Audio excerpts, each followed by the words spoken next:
Hey, Spyro! Zoe told me that if we hit that doodad up there, the portal will open. Why don't you try spitting this rock at it? You have a bow on you!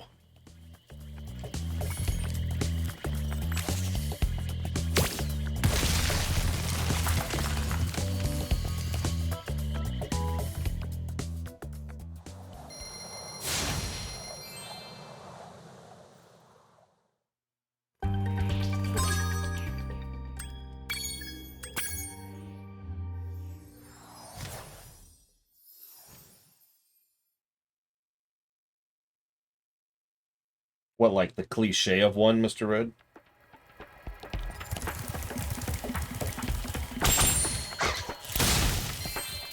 Yeah, I could see that.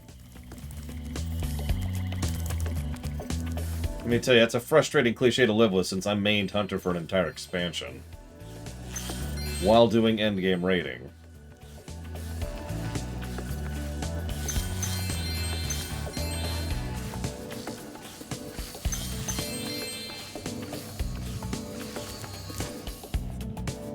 My favorite part, you know that there's that old cliche slash meme. It's true, I'm surprised you remember that. About everything's a hunter weapon.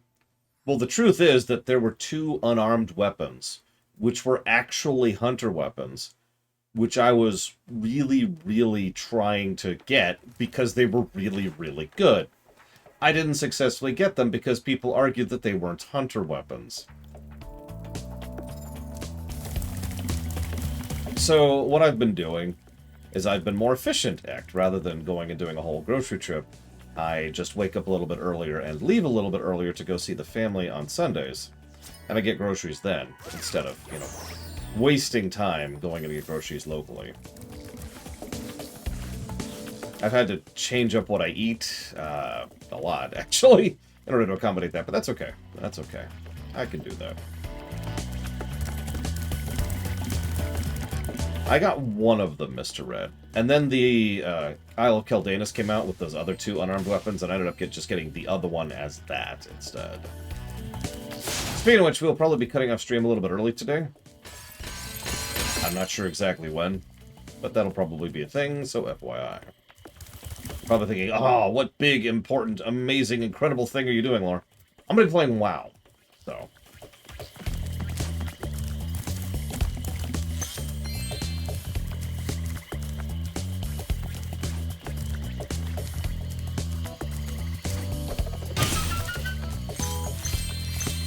To explain that slightly, it's because the pre-launch event has an item that's going away that me and Pax really want to make sure we get. So we're just this is the only time. This is the only time we have to do that. So we're just gonna knuckle down and go and try to get this stupid trinket. Because it's actually a nice trinket.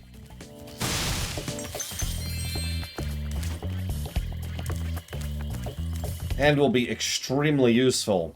So this is the real reason I'm doing it. So you're like, isn't it just FOMO? No, because I don't give a crap.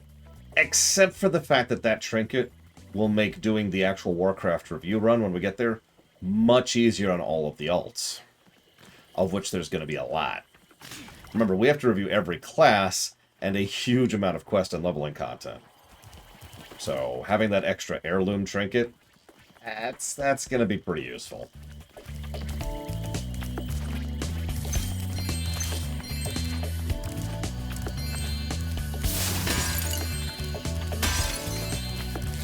So no, that's not FOMO. However, I wouldn't be surprised if some people are going after the actual FOMO thing, which is the armor suit you can get right now, which is very good. It's better than most raid gear. But I don't give a crap about that.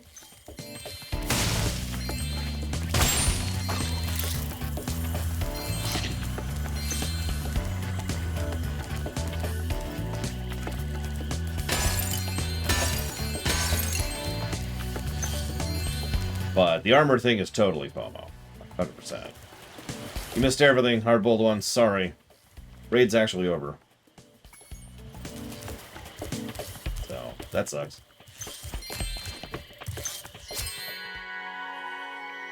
Yep, we're back to the evil simulator. At this point, it's not even a joke. Like, wait until the next time we talk to Moneybags. By the way, so far, every Moneybags conversation has been in the highlight reel. Every one of them. I feel like that says something.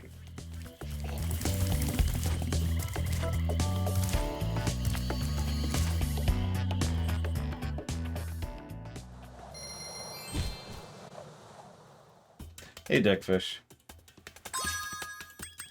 Ironically, I'm probably going to give him a positive this time around. Because last time, so... I don't think I'd explain this.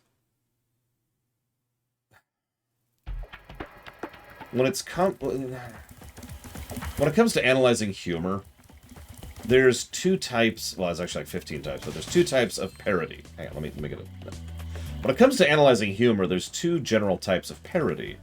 One is, hey, look at this thing, isn't that stupid? I tend to not find that as funny, mostly because there's not as much thought or effort put into it. It's just, hey, this sucks. Like, you've heard the joke, right? Hey, what's the deal with airline food? And that's the joke. Now, there are ways to make that work, but those usually involve charisma and presentation and all that fun stuff. But the other type of parody is to do something with it. And there's a bajillion things you could do here. There's all sorts of different directions you could take that. But to actually try and make the airline food something. So imagine someone sits down, they're in first class, and a meal is put out in front of them. And they look down at it, and it's like a thing of like those really cheap peanuts, and a styrofoam nut, and a twig. And the person looks up and says, "Oh, I'm glad I got first class." And there's your joke. Right? You did something with it. You added something to it instead of just being like, ha ha ha, isn't this funny? How terrible this is. The reason all this is relevant for this game, the former form of parody, that was Moneybags in the second game. The latter form of parody, that's Moneybags in this game. Hi, Spyro. Let's see if I can remember where that thing was, because I already saw it. Was it over there? Oh god, does anyone remember where this stupid thing was?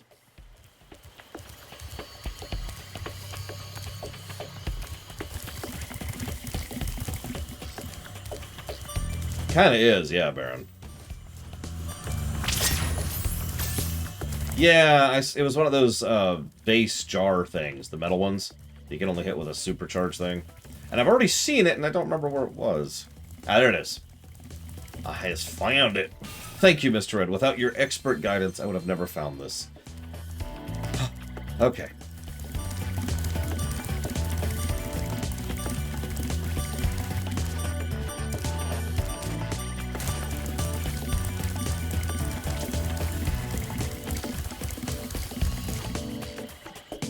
So let's hate our lives a little bit more.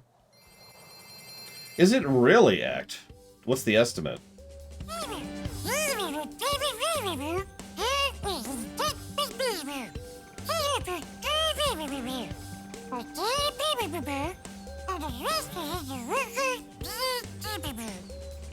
Sparks continues to be the best character in this game.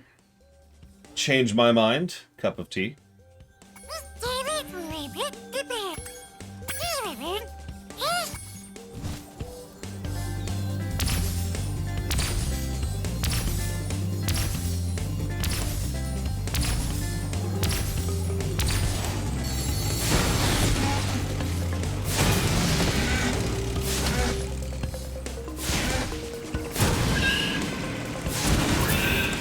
Damn. Oh, nice, Act. That might land when we're taking a stream break. That's an interesting thought. What are you protesting? And why am I murdering these cows for protesting something? Hold up. What are you protesting? They're protesting dragons.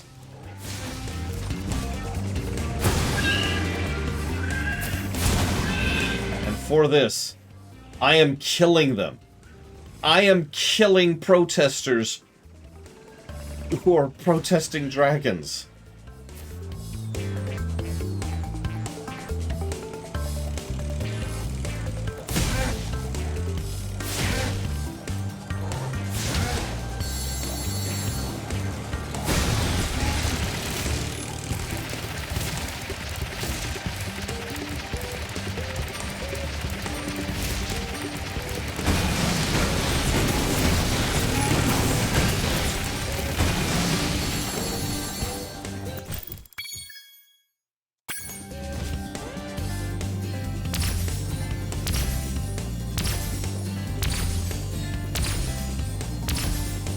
I hope so too, Act. I haven't actually had the time to watch a GDQ in an extraordinarily long period of time at this point. Not really on purpose, just I usually don't have time. I'm usually either streaming or working. Well, you know what I mean.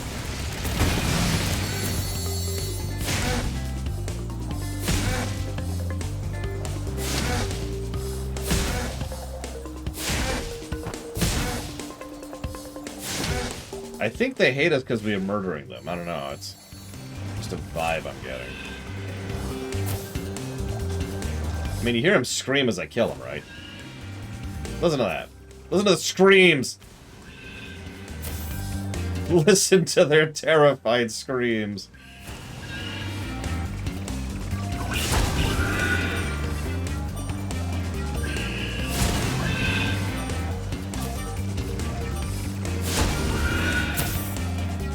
Well, that's irritating.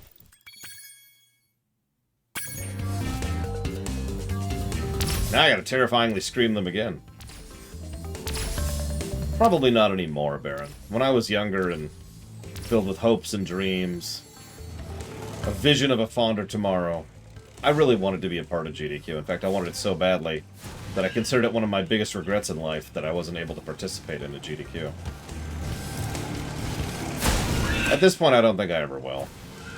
That ship has sailed.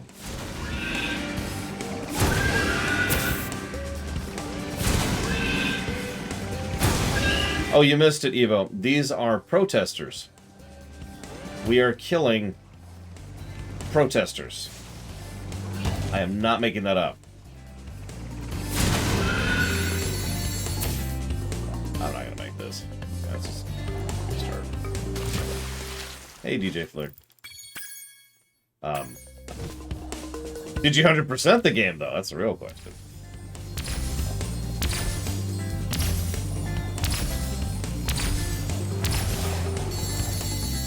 Camera? There you go.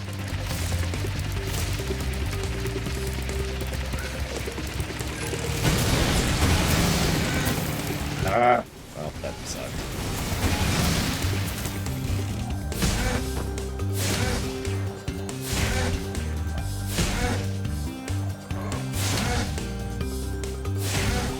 Yeah, sorry.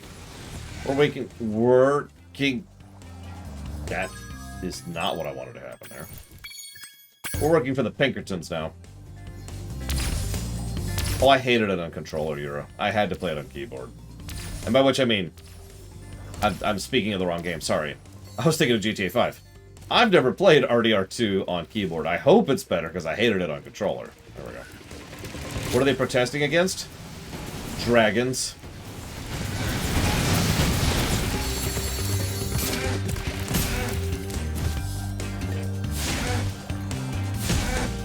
I mean, I can't do this hardball one.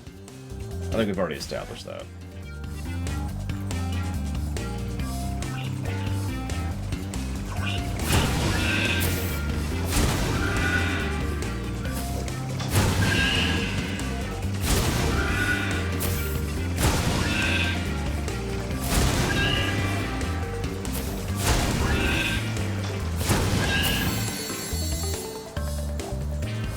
I'm not joking. They're protesting dragons. You see those little protest signs they got? They've got a no dragons thing on it. I am not joking.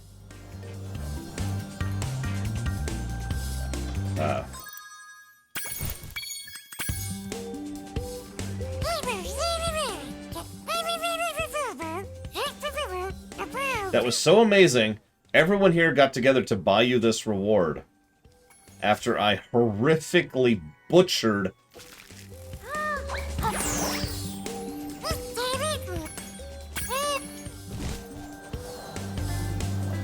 Here, on the off chance you don't believe... I already showed this off earlier. Starting the highlight reel. They are protesting dragons.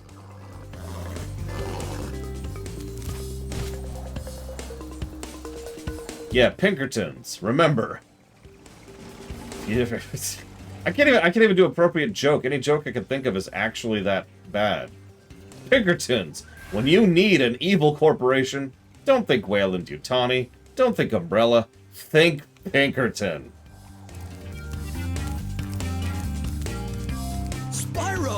You're not gonna believe this, but there are sheep saucers and space cows all over this place. We gotta stop them before they abduct somebody. I believe you, Hunter. I'm gonna strap on my jetpack and blast some space cows. Look out, cows! Here I come! Why are alien... You know what? I don't even care.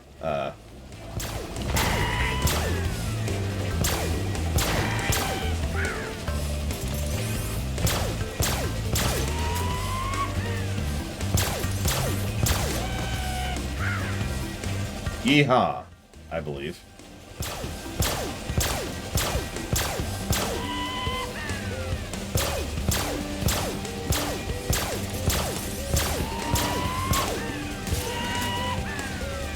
Oh, extremely unlikely, Evo. I don't know how long Spyro 3 is, but I anticipate beating this game Monday or Tuesday. Depending on how long it actually is, which, again, I don't really remember all that much. Last time we played, we weren't 100%ing, so that does elongate it.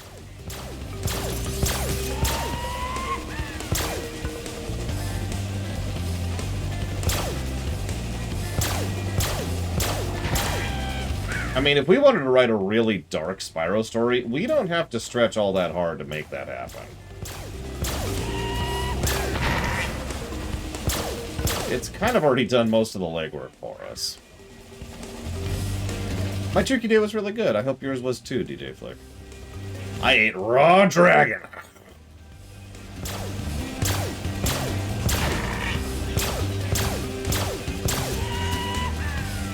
Did you notice the aiming is literally wrong, by the way? You don't actually aim for where you're shooting. You aim for relative to where you are, relative to where you're shooting, which may sound like it should be that way, but it totally shouldn't. Just before he abducted this egg. Roberto.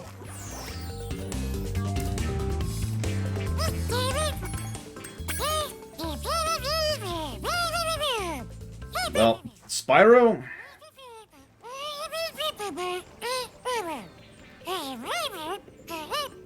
Hold up. Let me pull up the infamous website. Did you know that I have a website? Mythical, one might even say.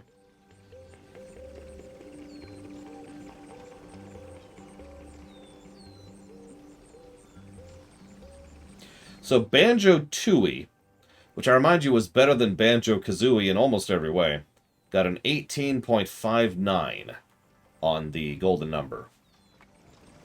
So that puts it at worse than Spyro 1, but better than Spyro 2, in answer to your question, Baron. Now, where this game lands, who knows?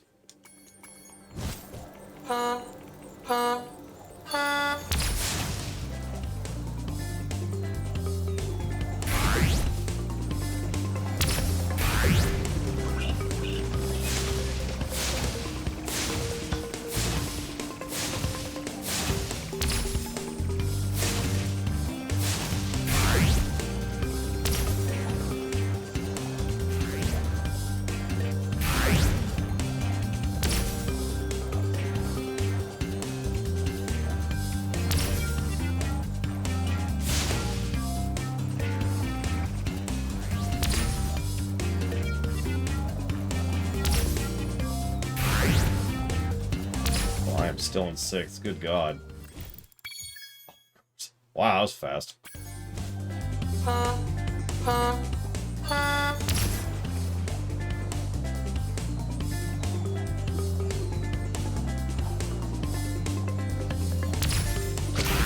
Hold on. What would Dragon Day be like if it just involved food? Because I could see two ways that could go, now that I'm thinking about it. Either you're eating dragons, or you're eating like a dragon. I'm not sure which appeals to me more.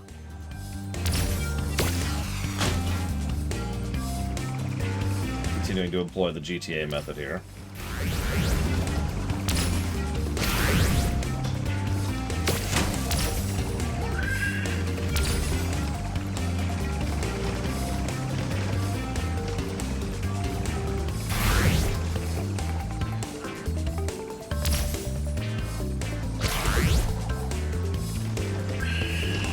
Oh, dragons are so delicious. Oh. I could go for a nice roast dragon right now. Oh. Oh, that's also true. Linnaeus got the right of it.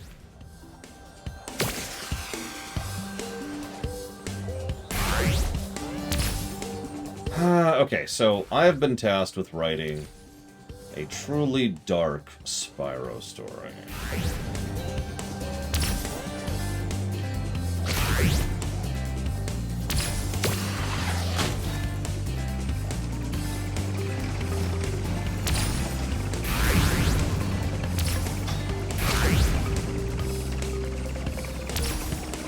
See, let's just give this to Evo. She's much better at writing horrifically evil things than I am. Whoa! Ironically, I don't, Yura. Which I suppose is funny since I insisted on adding them to my own setting. I don't know. I feel like most settings don't do anything with dragons, to be simple about it. They're just there. It's like, hey, here's a dragon. Cool. And that's it.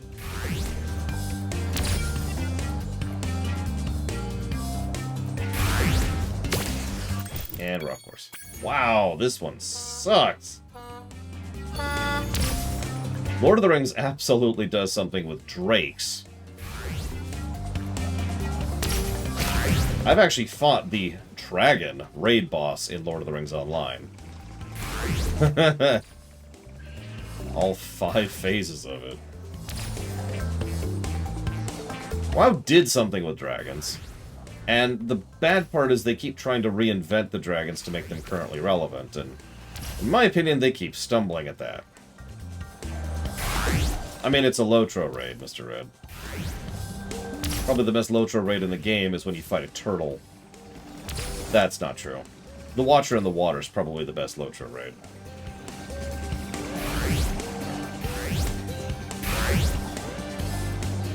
Look, gameplay is not Lotro's forte. What do you want from me?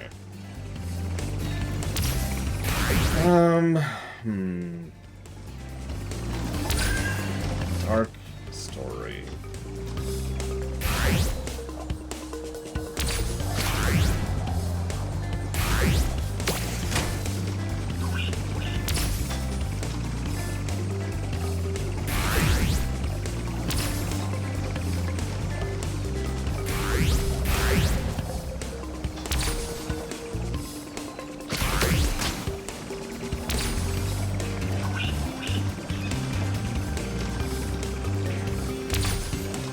I haven't come up with an idea yet, Act. That's... Ask me again if I come up with an idea. Oh, I don't even know who that hit. It's Mario Kart all over again. No! Oh, Jesus. I think I just lost the race. I mean, I'm already in 3rd, so... I do not like this particular track at all. Good God.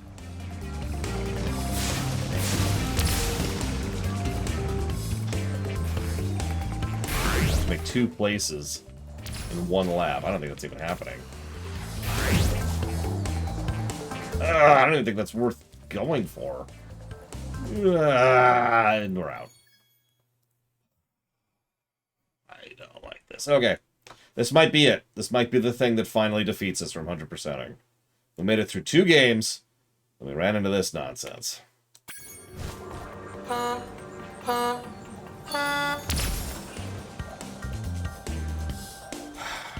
Okay. Dark storytelling. Dark storytelling. I can do the second of this.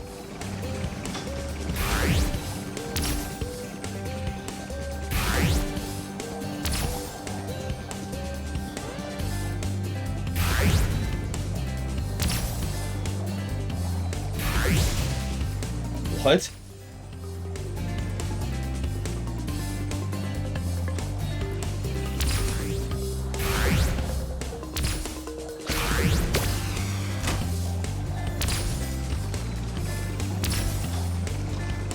Alright.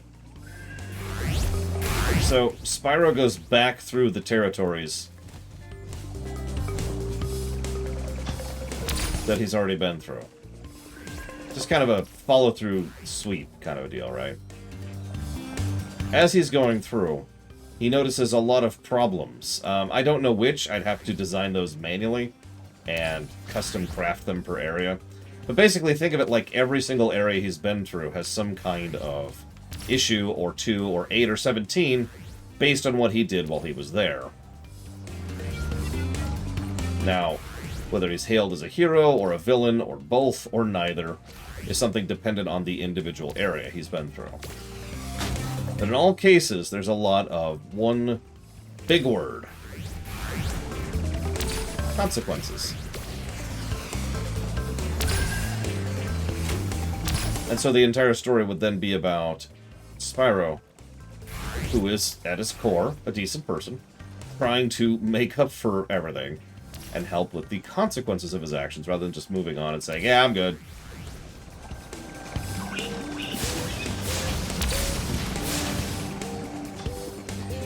Yeah, there you go.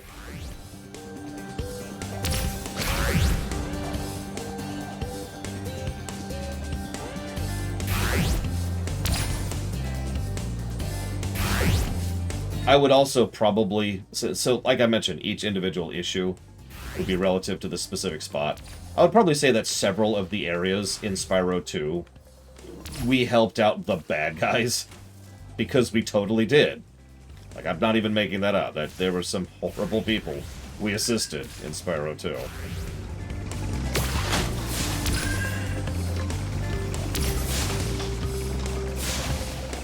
So, you know, realizing that, trying to make up for that, could be part of that. Damn it, I do not like this at all.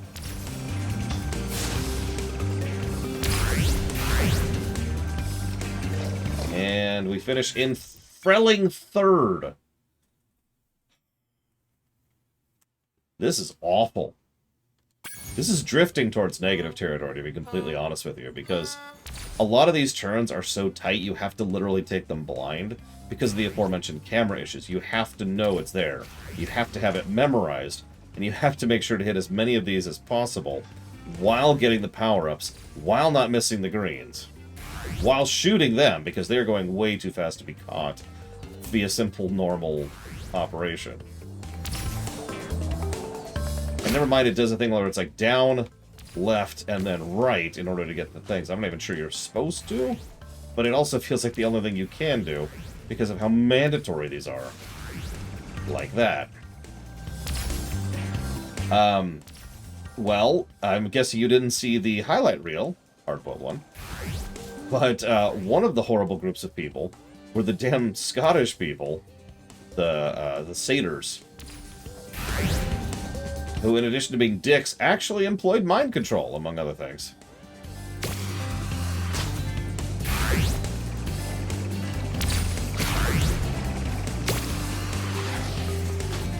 Oh god, it totally does act. And I do not like those sequences. I like Ori overall. I mean, I've done randos of Ori. But those chase sequences can go straight to hell. So yeah, we side with the satyrs against the stone golems. And brutally murder stone golems while we're on the subject. Just, you know, just to make sure.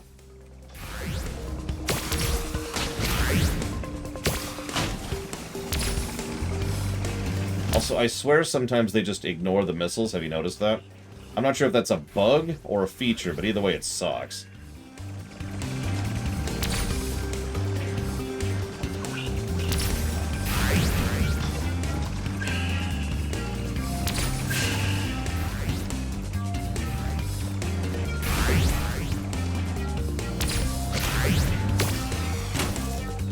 Thanks, game. Great red shell there.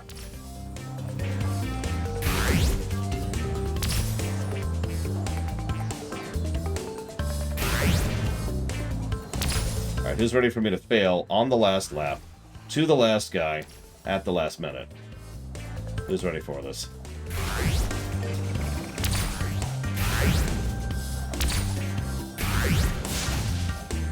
How did I not...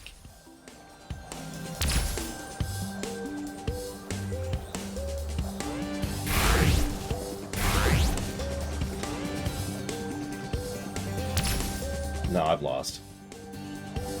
I have no items, and that's the finish line.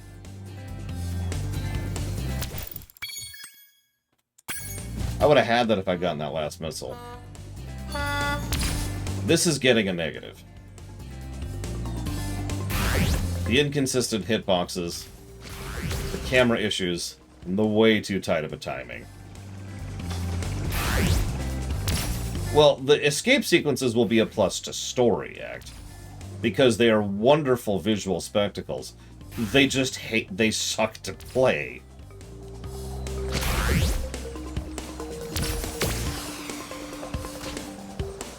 Like, I hope that when we get there, I'll be able to do the first chase sequence first time, so you can really appreciate how awesome it is. Because otherwise you're going to get sick of the music that's going to play over and over while I keep failing at it. I don't agree with that either.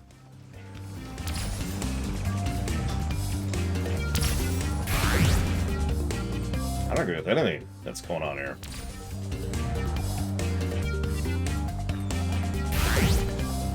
Like, sometimes I can clip it with a wing, and sometimes I can't. And what?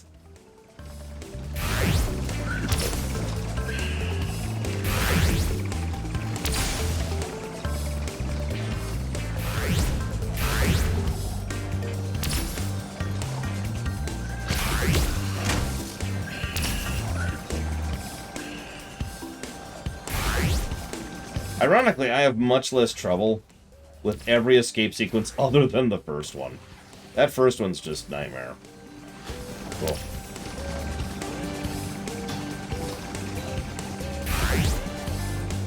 Ah! That...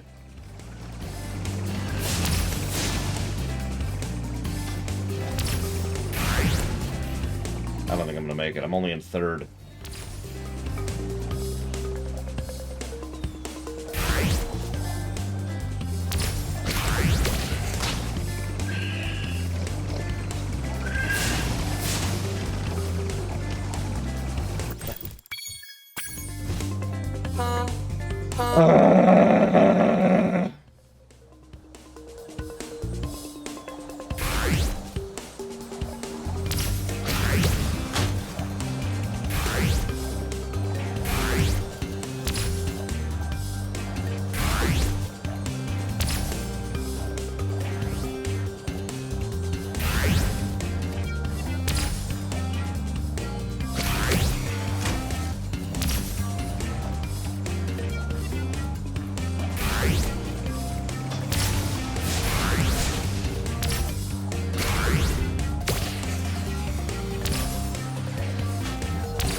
I've been thinking about trying to go through that little window to get that thing, but the problem is if I bonk something, it's game over.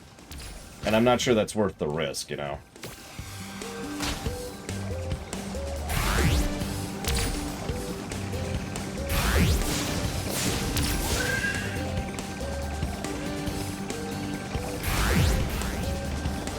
Tell you what, after I fail this time, I'll try it. I don't want to try it when I'm actually succeeding. Or, I could do that. That's exactly what I was trying to do.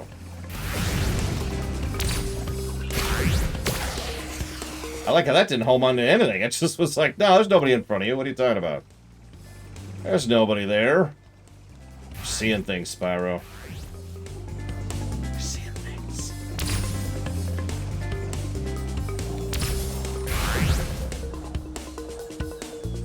So I have one lap to make this happen. I can't even see the guy in front of me. Come on, there he is. Why?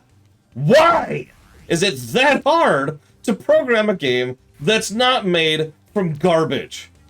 Is it that difficult to find something that isn't just cow patties and chips?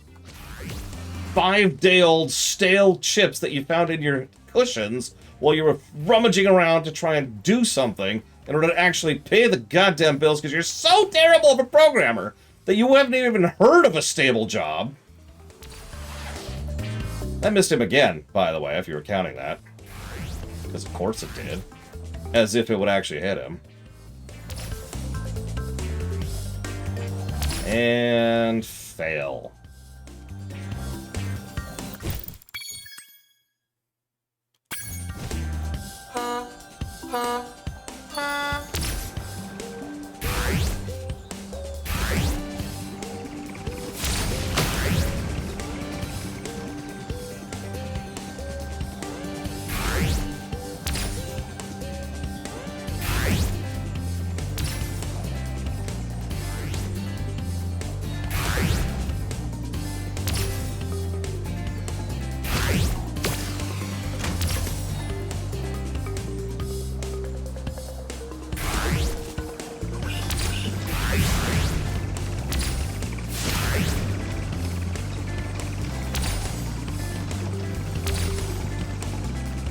I was just thinking about the fact that I had an entire lap to make up one position and couldn't do it.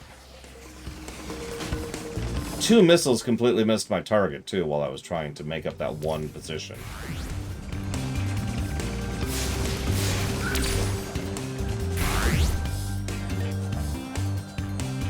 Listen, I'm sure I've encountered a dev that's worse than whoever programmed this level.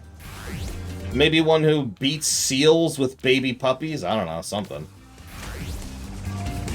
I'm sure we could go down from this. I'm not sure how. I'm just sure it's possible.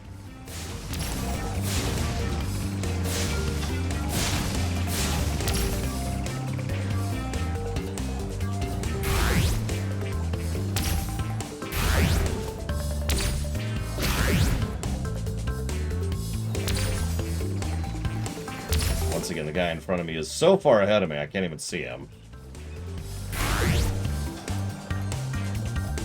Now I can see him. Piss off, guy in third. You're not a contestant here.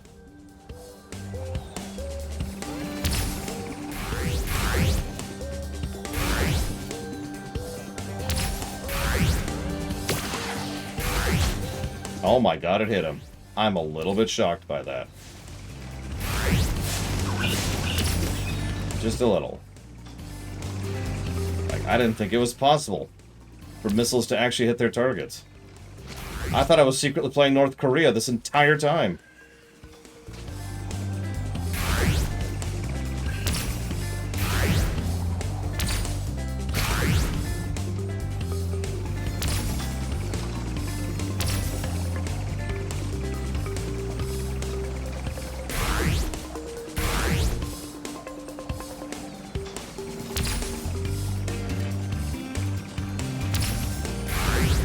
Rule number 1 of raiding. Never celebrate till you're done. Jesus Christ, I hate that. I am giving that a negative. That is way overtoned.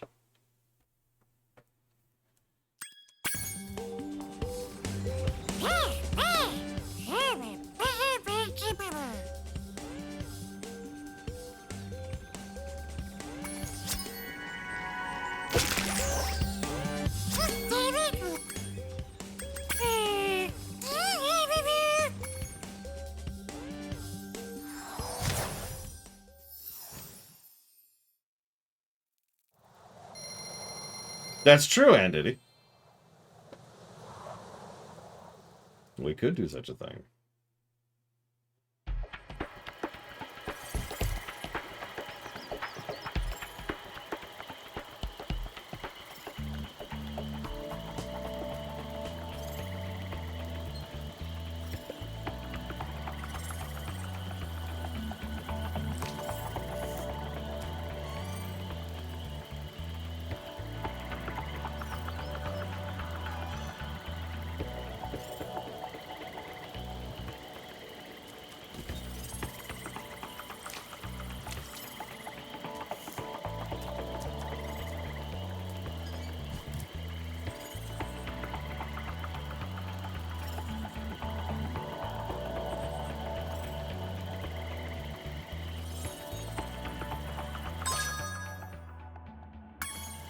Everything here.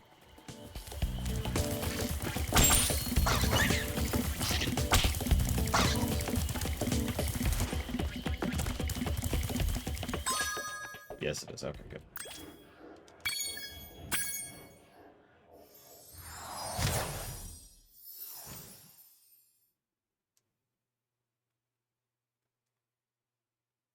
No, Baron. I've encountered so many worse minigames than that.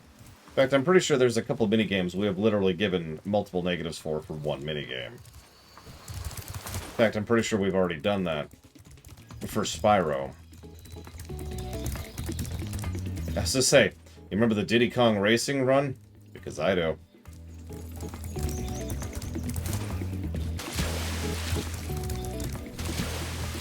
Spyro, I found an egg, but only Sparks will be able to reach it. There's a small hole that leads to a crawdad farm. I can take him there if he's ready. Sure. Hello, Sparks. Before you take on those nasty crawdads, I should give you some help. To start, let's practice shooting. Press the attack button to... Oh my god.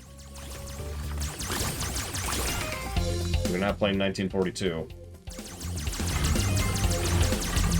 You can also move quickly by pressing the charge button, like Spyro. Use your charge to chase down this fast enemy.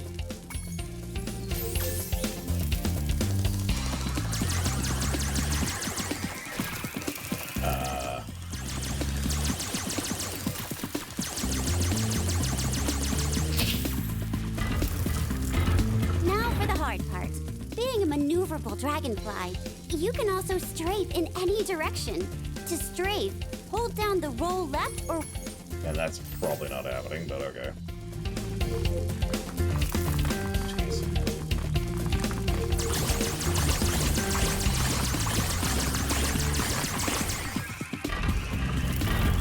On your travels, you'll notice butterflies that give you health, just like in the dragon world.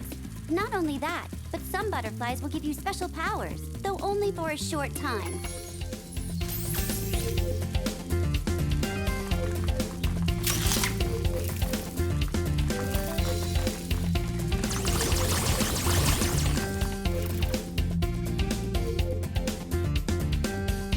You'll be able to deal with these guys much faster if you use a power-up. Just eat any power-up butterfly, then press the jump button.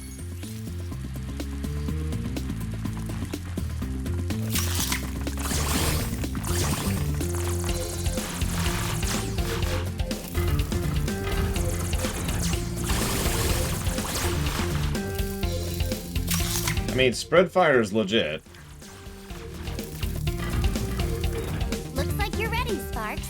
If you need any more guidance, just choose the controls option from the pause menu. So if these get particularly hard, this is gonna suck. We'll see how I do here.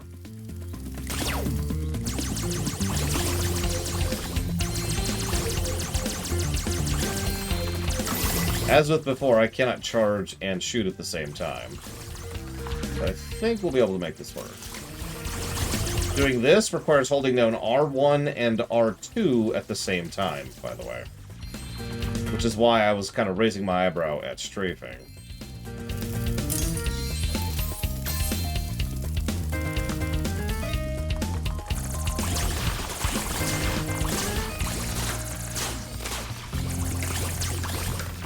Anybody else getting some sudden Gauntlet vibes here?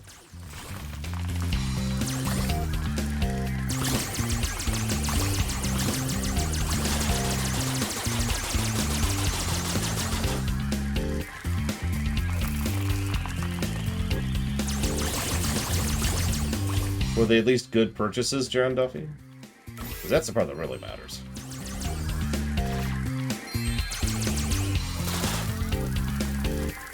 Like, for God's sakes, there's spawners which are spawning enemies which are wobbling back and forth as to...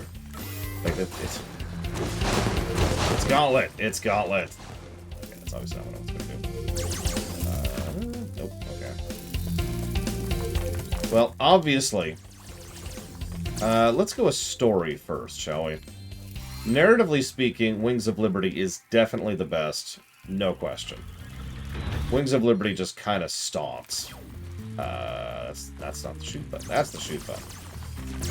That's not the... Jesus Christ.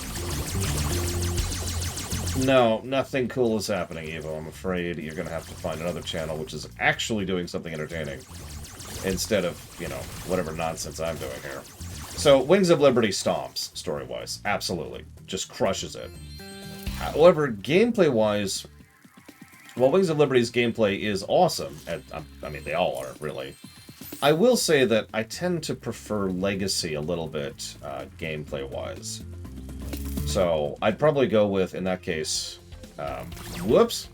God damn it! The controls are almost inverted of what they are as Spyro. It's really taken some getting used to here, sorry.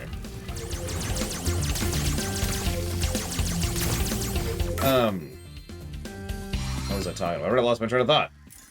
So Wings of Liberty at the top, story-wise. Legacy at the top, gameplay-wise. I'd probably put Wings second, gameplay-wise. Hang on. So let's go with...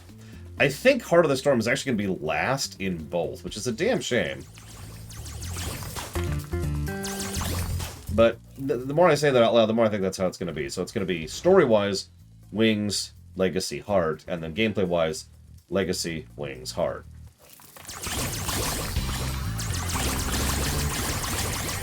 It's funny because Heart of the Storm does a lot right. And in fact, it's probably, by itself, one of the best RTSs I've ever played. I think that just really speaks for how incredible the quality of the other two are, you know? As I like to say, inches amongst miles. You only really notice the difference when you zoom in far enough to see those inches, because holy crap. Damn it!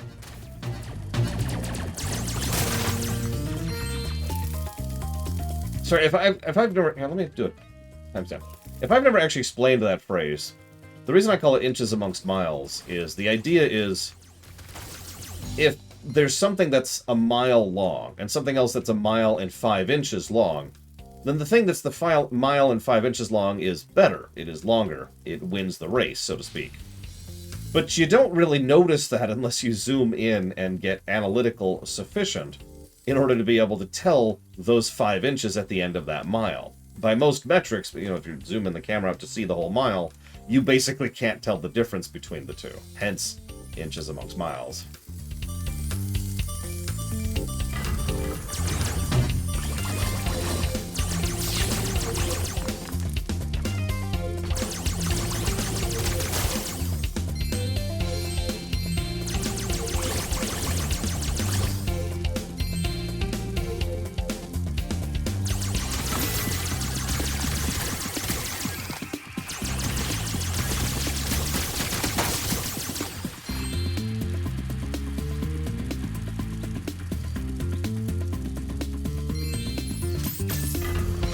If you prefer, you could say centimeters and kilometers, if that'll make you feel better.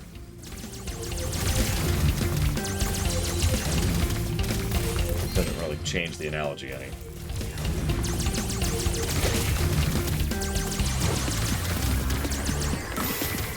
Whoa, oh my gosh, okay, that's a thing.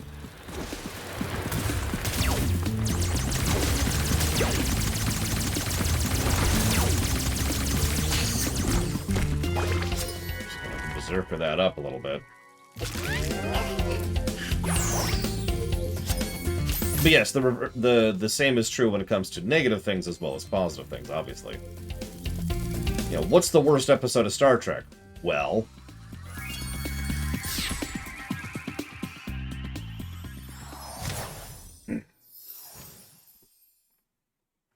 I have, Evo. It's been a nice break from... Nice work, Sparks. You've beaten the Crawdad King and found the lost egg. Not only that, but some of the dragon magic seems to have rubbed off on you. Now you can pick up gems when they're even further away from Spyro. Oh, nice. It's actually really funny. Literally like 20 minutes ago I was thinking, man, I wish my pickup range was longer. No joke, I was really thinking that. It's been nice and relaxing playing the Spyros despite the aggravation of some of the levels, really. Because I can't tell you how frustrating it gets covering an old beloved classic that I don't like. That is not an experience I tend to enjoy. Oh, and speaking of which, something that I have been told more often than not, because I've said that comment before, that I don't like badly reviewing a beloved game, especially a beloved classic, right? I've said that so much that I've gotten the comment of, well, why don't you just review it well?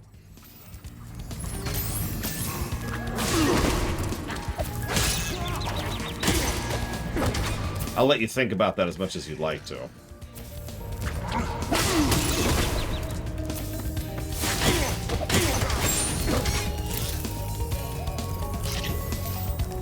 Because I'm not IGN. That's true. It's true. Yeah, Skyrim, it's just a really long time ago at this point. Skyrim was the last time I actually straight up lied about my opinion on a game. Just bowed to the whims of the people. I'm playing a game of hide and seek with my friends. If I can't find where they've hidden their heads, they won't let me join the Tiki Lodge. Help me put them back together and I'll make you an honorary member.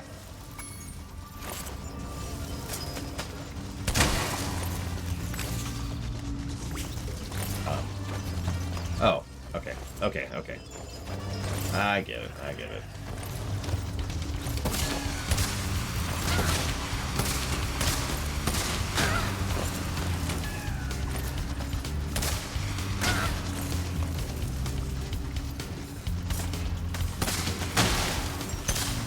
I mean, in fairness, he probably can't fly, which we do have that small advantage there.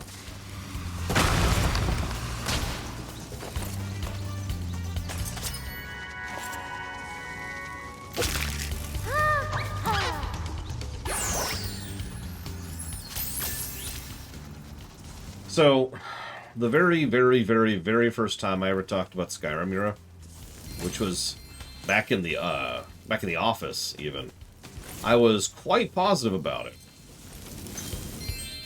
Because of the aforementioned, you know, fear of the internet's opinion thing.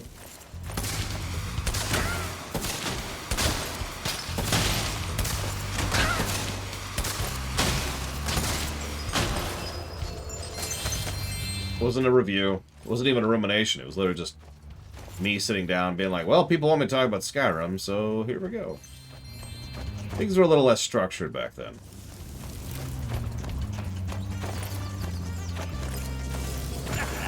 You know, what you might find funny, Evo, is how often I hear something to that effect.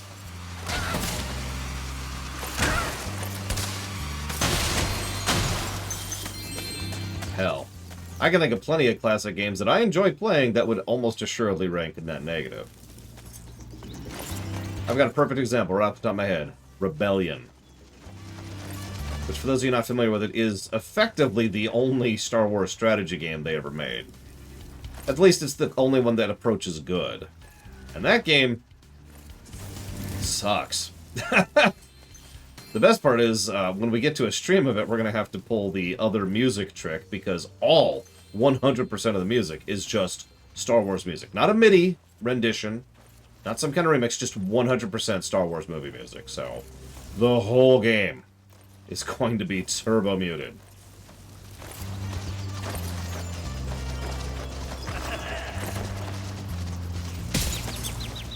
It does. It approaches good.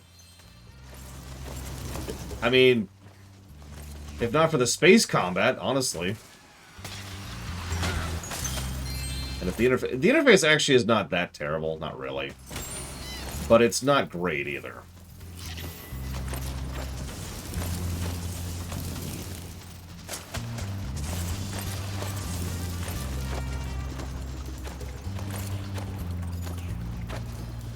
Meanwhile, Evil is over there secretly thinking about all the ways she can get her revenge upon me.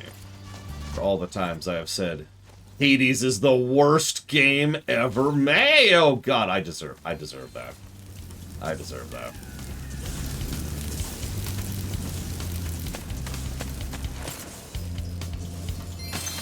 Well, you remember something I've said recently about how I feel like more people... This sounds like an insult, but I really don't mean it as one. More people, I think, based on observation, tend to value unique things over good things. Star Wars Rebellion is probably the closest thing that I come to on that, because Star Wars Rebellion is a very unique game.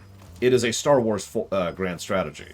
Not a 4X, a grand strategy game. Take this egg as a sign of your honorary membership to the Lodge. Can I just say everything and leave it at that, Ect, please? Please, can I just do that? Well, that's never happened before. Everything. I hope it's not a bad omen. Okay.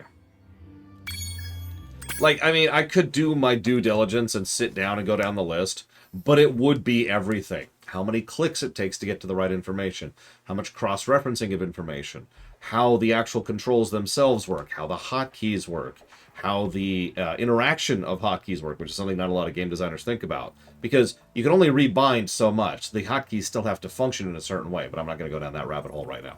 Then you have... I should clip this. Then you've got...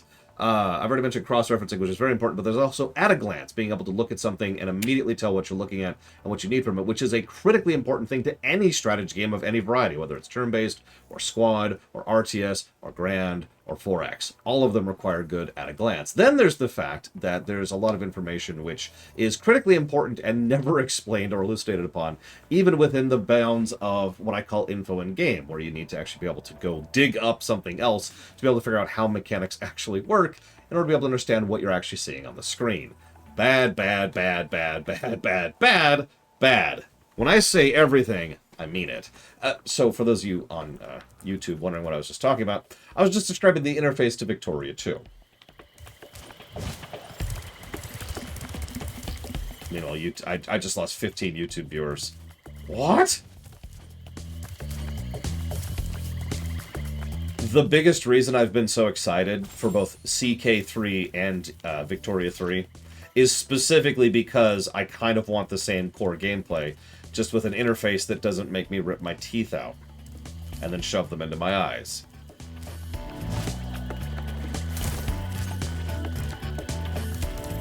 Probably the closest we've had to... I don't know why I'm still talking about this. The closest we've had to good interface design overall in a Paradox game, of the ones I've played, I should clarify that, is Stellaris.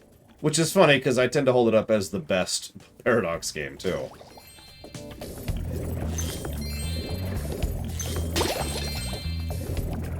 Stellaris is probably the only one I could sit someone down and just say, here. And they could figure it out, you know? EU4? Like, EU4 is functional. You can play the game. You can't really do anything. You can't strategize. Same game with CK2. You can kind of, like, play the game, but you can't really do certain types of things. And any kind of advanced strategy is completely off the table, because you don't even know those exist.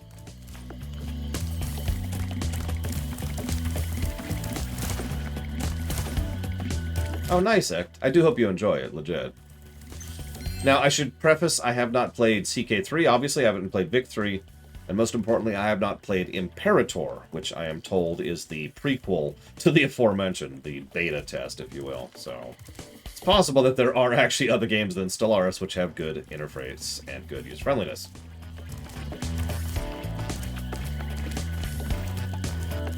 But anyways. So, good dungeon crawlers. Let's see. Is there such a thing as a good dungeon crawler?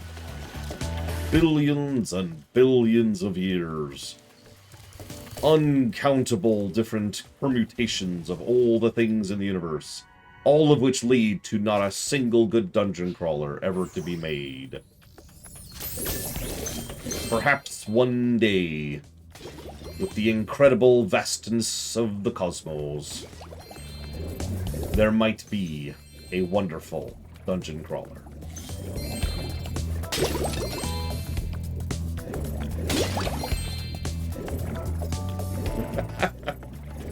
Okay, so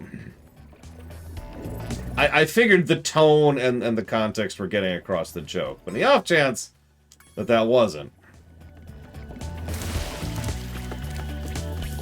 Let's see.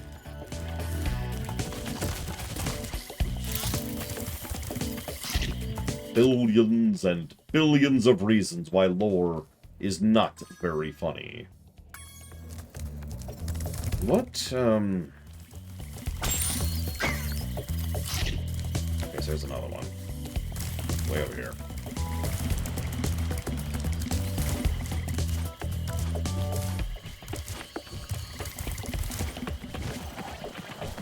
Okay, did I already ever go here? I did, okay.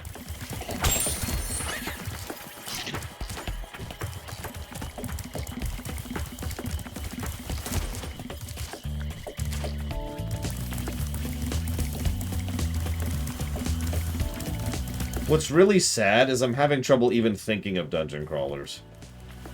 In general. Never mind good ones.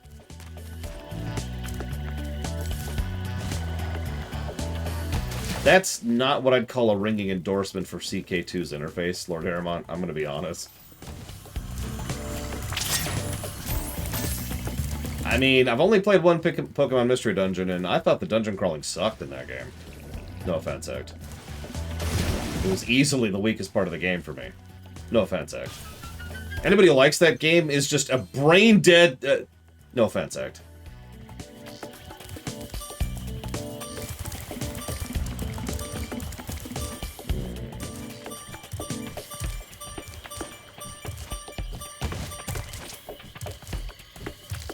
I mean, I probably could like the genre Evo if I could think of a game that exists within it that isn't one of the old ones. Like, every dungeon crawler I could think of came out in the 80s and 90s. And mostly the 80s, to be honest with you.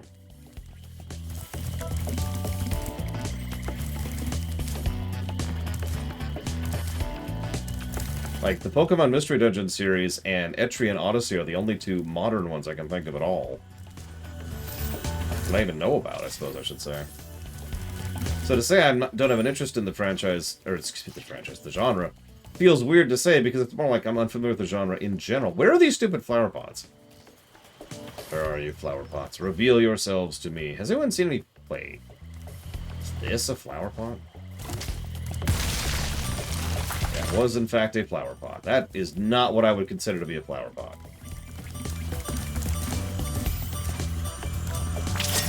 I mean, most Ultimate games would probably qualify more as dungeon crawlers than anything else. Also the wizardries, obviously.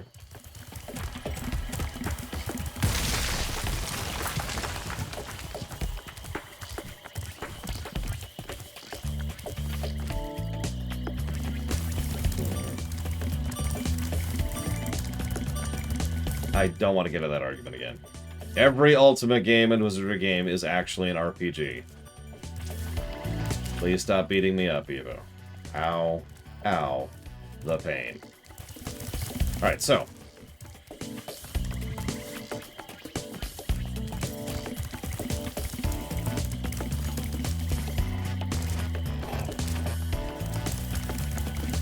I guess it's just this one? There's gotta be another one.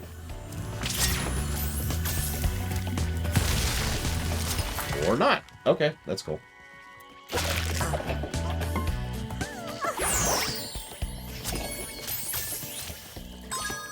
Now you've got me thinking. What would a hypothetically good dungeon crawler look like?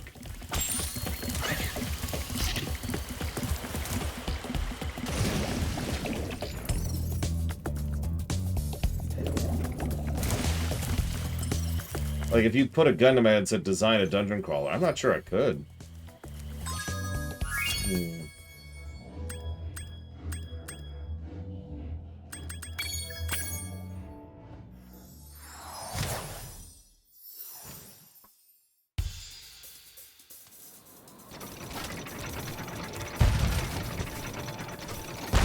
Let me guess, we're working for this jackass.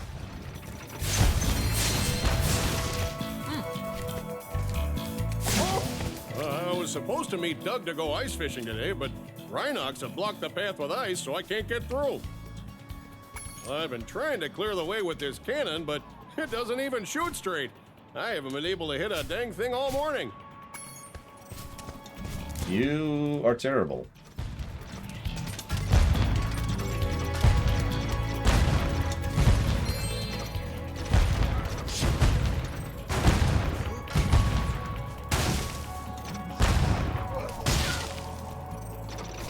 See, what I'm trying to process mentally is what would constitute good dungeon design in a dungeon crawler.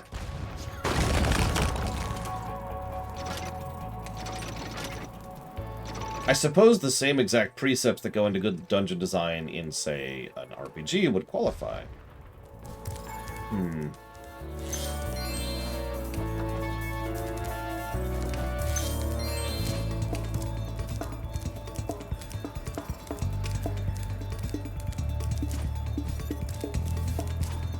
Good afternoon, Dark Day.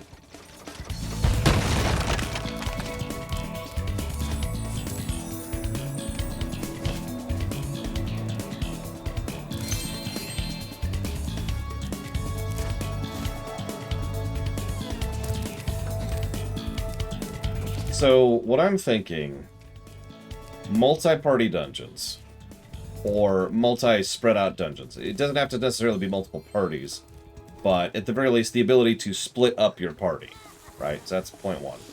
Then we add in rats that explode on TNT. Very important element.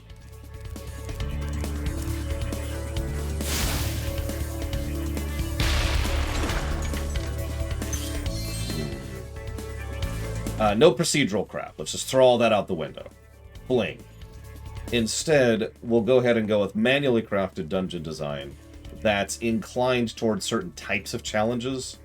So maybe something that's better to skill check your way through, maybe something that can be talked through, maybe something that can be fought through, and maybe something that has just straight up puzzles.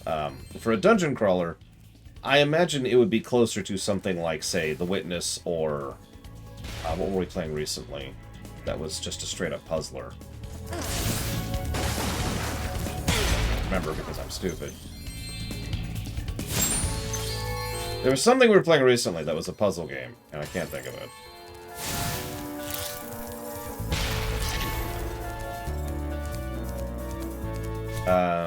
No. This is now going to bother me. Hang on. Go to the bottom of the list. Damn it, it's alphabetized. Damn you! Okay, now we go to the bottom of the list again.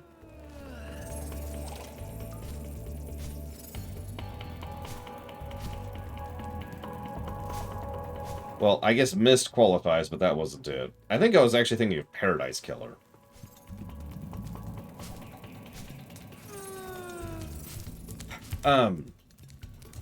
In short, something like Talos Principle is what I'm thinking. You go to an area, there is a puzzle to be solved.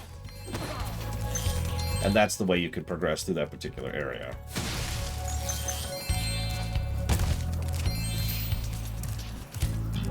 Probably have each individual area that you can branch off into have not only a reward...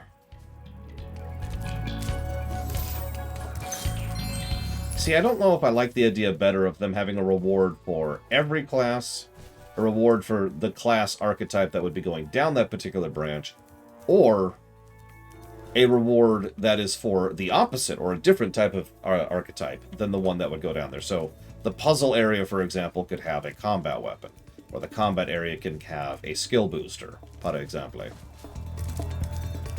You're probably wondering what's the benefit of that? It would encourage a specific type of order of doing the dungeons.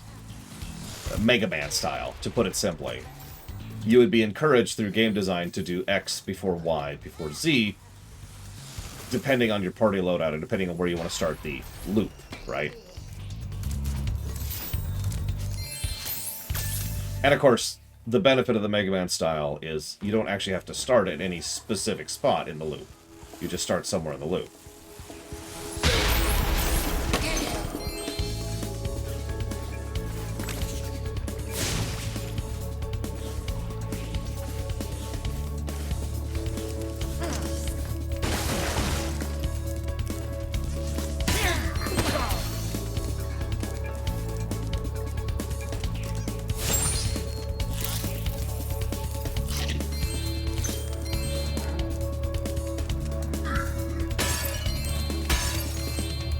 That would be especially beneficial on every level after, you know, the first, for example.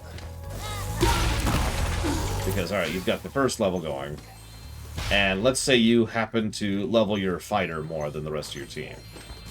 Well, then your fighter's good to go, so in the next area of the dungeon, you go ahead and focus on the fighty part of the dungeon. With the fighty part of the dungeon done, you get something for someone else, and that helps the rest of the team. You see the logic, right?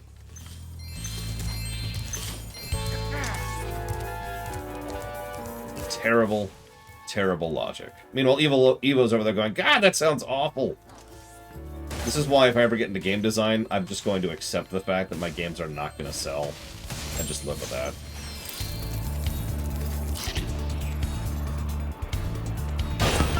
How? Okay. Co-op? So I was thinking something, honestly, from the 80s, but if we're having some kind of like live action, real-time live action dungeon crawler. If we're having real-time dungeon crawler, then yeah, I could see co-op as being a really valued feature there. Like, even at its most basic level, imagine one person is like, there's a rope. It's like, well, there's a rope. And then they pull the rope. And that, while they're holding that rope, it's doing something over for the other person's side of the dungeon. Like, okay, hang on. You know, I know that's really bare bones, but you could do stuff like that. And we could do some back and forthing. Portal 2 has a lot of good example of back and forth co-op design.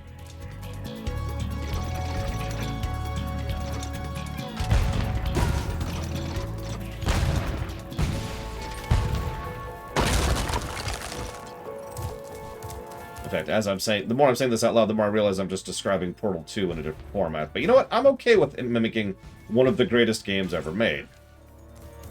I don't really feel bad about that one.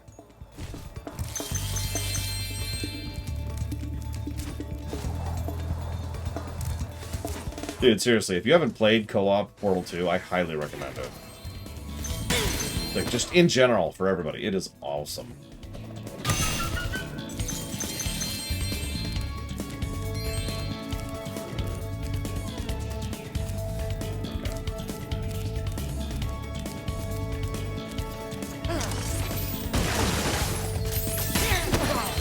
So, there was one specific section. So I talked about combat dungeon crawling. I talked about skill check dungeon crawling, and I talked about puzzle check. But there's another type of dungeon crawling, which I don't see very often, which is talkie. Again, most of these same pillars exist in RPGs. So imagine for a moment that one quest. It was literally one quest. I did show it off on camera. In Tor. It was the class-specific quest for the agent on the planet I can't think of the name of. Which really helps you, I'm sure. But the way it ended up working out was you, the agent, were running around doing stuff while you were on the comms with Keeper, or ex-Keeper. And Keeper was negotiating with someone. You were running around getting the information. Rishi, thank you, Zektat. You were running around getting the information to help him in his negotiation. And the mere way I'm describing this is probably inferring what I'm going for in a co-op talkie section.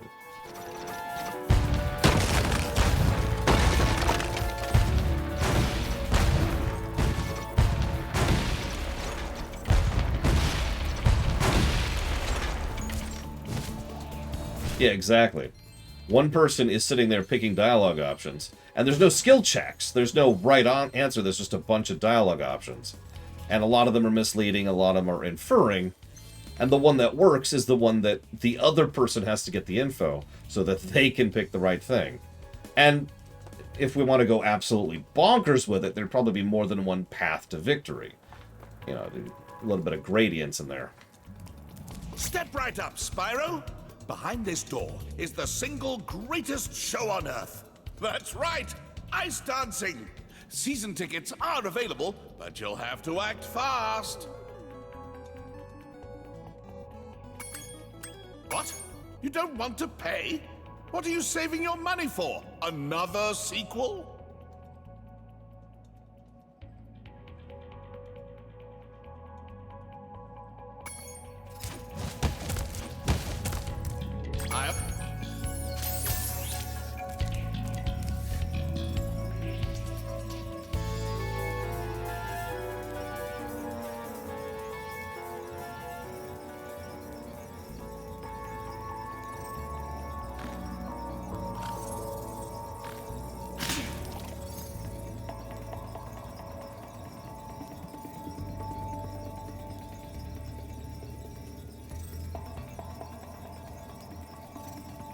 Sorry, I'm trying to find this stupid thing. There it is.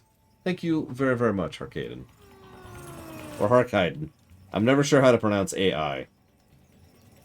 It's the A or the I. I know it's one of the two. Kaiden. I don't know. I can't do pronunciations. I'm terrible. Thank you. I will jot that down for Command and Conquer 3. You got it.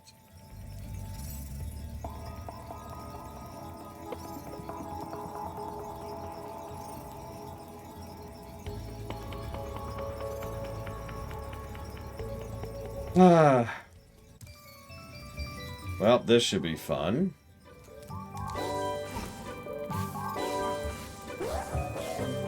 Tonight is my big ice dance performance, and these hockey players are ruining it. Every time I start my routine, they come in and smack me with their sticks. Oh, I sure wish I had a partner. Someone courageous, strong, handsome, and purple, who breathes fire. Well, you started to have me, and then you lost me the moment you mentioned handsome, which I'm not, purple, which I'm not, and don't breathe fire. So, sucks to be you, lady. Instead, I will say thank you.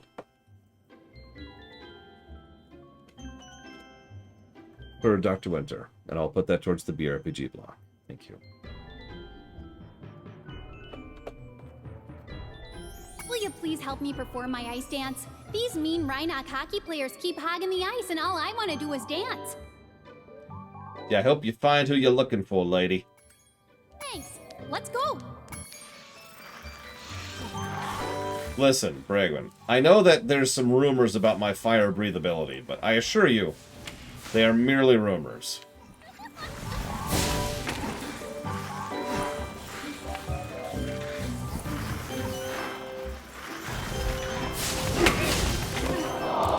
That's okay. It didn't hurt as much as it looked. I don't know if you caught that, but I couldn't breathe fire on him because she was blocking the shot.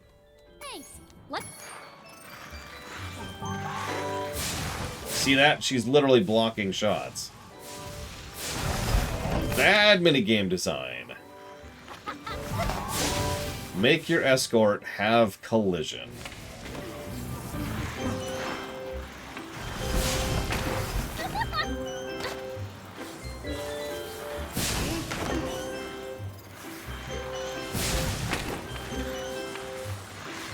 Yeah, the camera is just doing whatever the hell it wants to right now. I don't even know. That's okay. Thanks. Oh my god.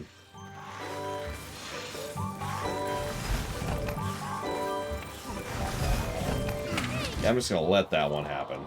Thanks.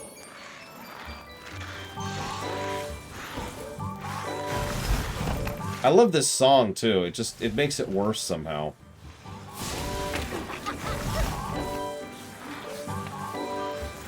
Game. Oh god. Seeing how the camera is actually fighting me at times? Because it wants to focus on her. Which is terrible for situational awareness, by the way.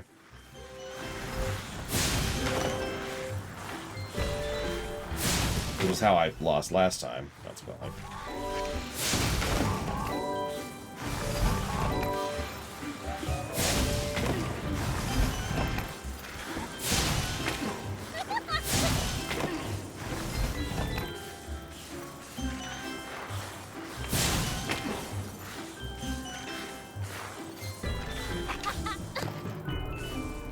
Who are you performing for?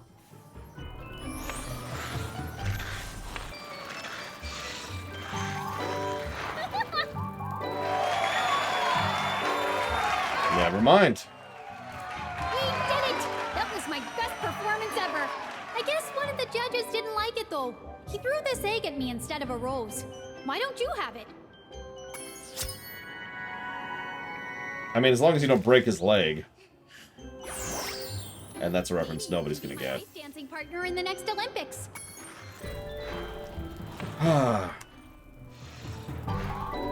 Thank you, Baron.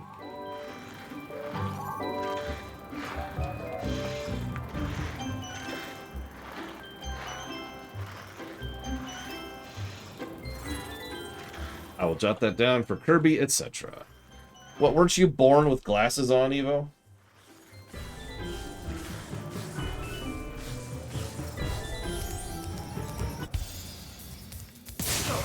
Kahari and myself. I'm one of the judges for tonight's performance. You missed it.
FIFA is worse than the Olympics.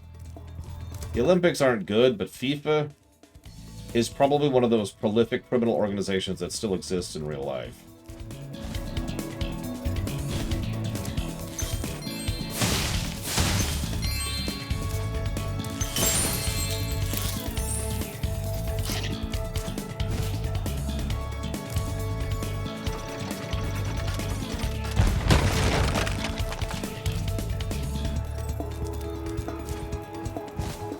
Yeah, no, FIFA is straight up evil. I don't like to use that word when it comes to describing an organization. FIFA is a criminal organization.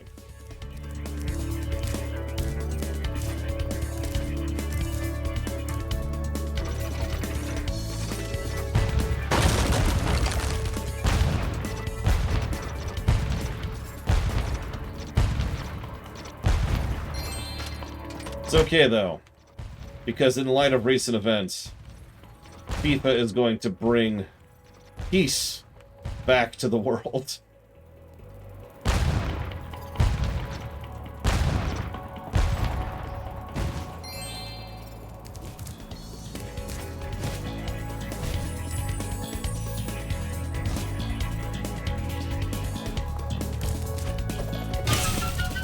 Sorry, I should probably explain that briefly for those of you who didn't see it. The director or whatever of FIFA, the PR guy, had a big old speech about how they were, about what I just said, right before the World Cup fired up. And it's like, huh, okay.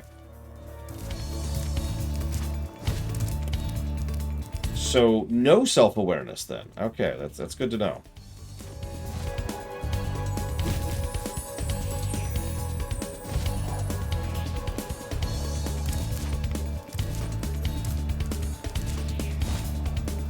Yeah, the really messed up part is FIFA has been, like, horrific for a long time.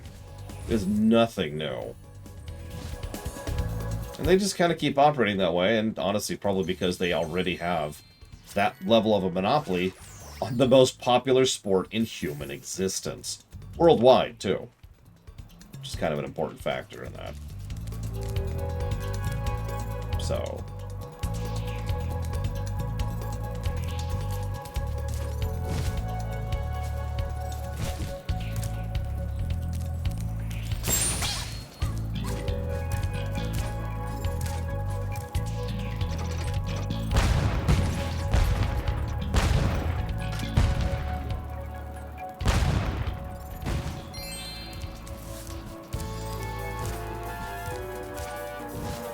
You know, I don't know why people tolerate them act. I don't even like FIFA's matches, I guess. I don't like the FIFA organization stuff. I tend to prefer other sides of football, personally. Other clubs, other tourneys, other everythings.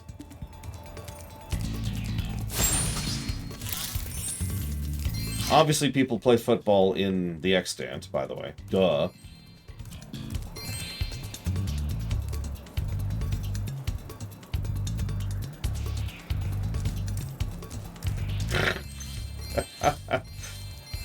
The sporting version of Nestle.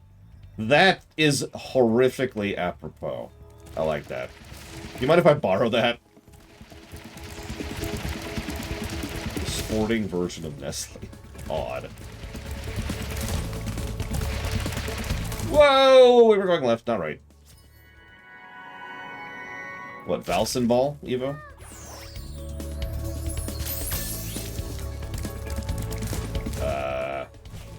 We're okay.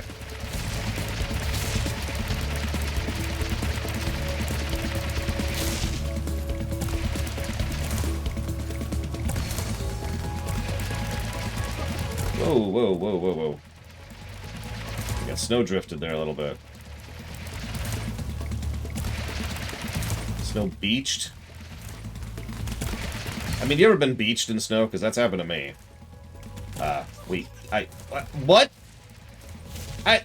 I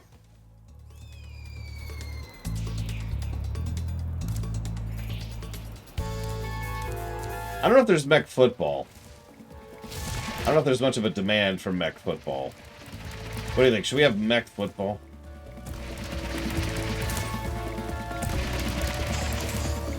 Oh, you're up there. Okay. What? It's okay. I don't have that good of reflexes.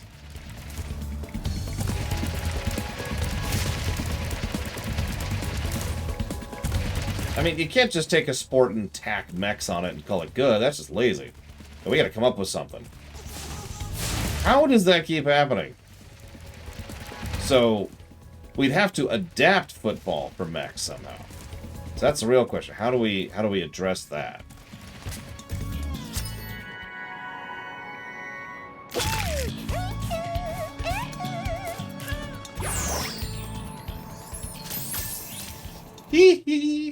Sorry.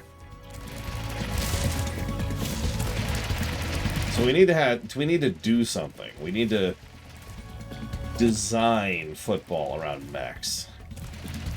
How do we do it? How do we unlock the power of the mech?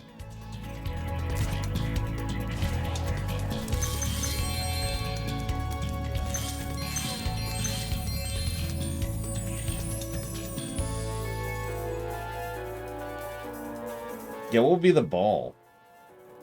How do we do penalties? Is there such a thing as offsides? Does anybody care about offsides when it's a giant mech? And mechs can't move that quickly.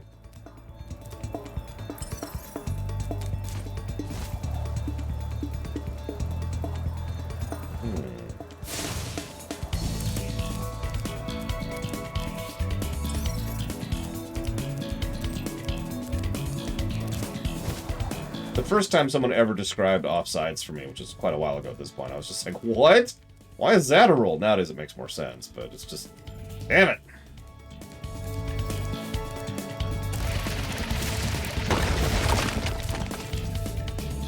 Really? How's the audience kept safe during matches? Oh, that's easy. Nobody's actually in person. It's all broadcast via drone. It's on some abandoned moon.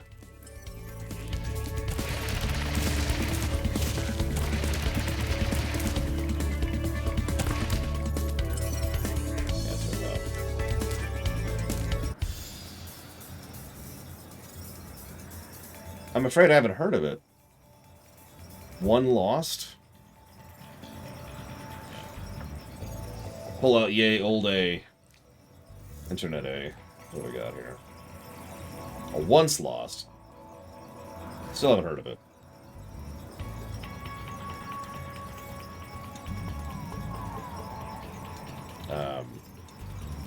There we go. Once lost games.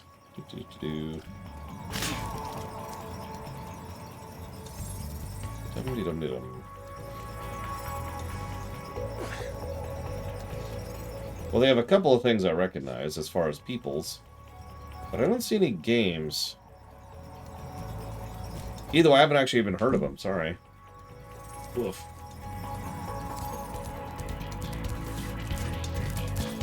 Interesting. I wonder if they're going to improve the dungeon design from Daggerfall. I know, of all the things to remember, but it's the thing that sticks out in my mind the most from Daggerfall. What do you want from me?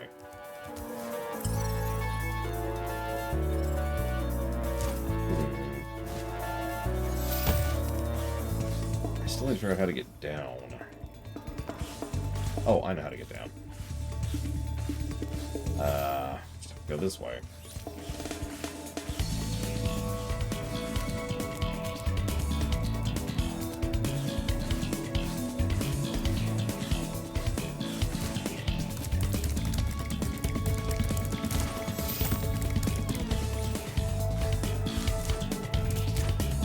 $15 pluses to graphics? Done. What's the purpose of sports? That's a very interesting question. Okay, so most sentient species, most creatures actually, regardless of level of intelligence or sapience, tend to be very competitive. It's just kind of a byproduct of minimal resources and competing for said resources, right? Now, coming up with ways to accomplish that without being detrimental to your species, your people, your society, is something that people have been working about for millennia. The Deems, for God's sakes. Now, that's probably the reason, I say probably, the reason that sports got started. There's ice over me. But it obviously very quickly and very smoothly developed past that into other elements of things. For example, it's a good way to keep both body and mind exercised. As I've said many times, a lot of people underestimate the value of entertainment. Some people will do things like say, oh, well, you need food and you need water, but you don't need to be entertained. And those people are morons because the brain requires stimulus. It requires something to keep you going. It requires something to keep you engaged, right? There's a reason why solitary confinement with nothing to do is considered inhuman. So, that's point number 2.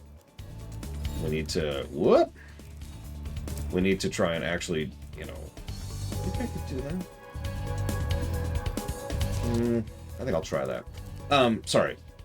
So, entertainment. It's fun to play, and it's fun to watch, and it's fun to root for.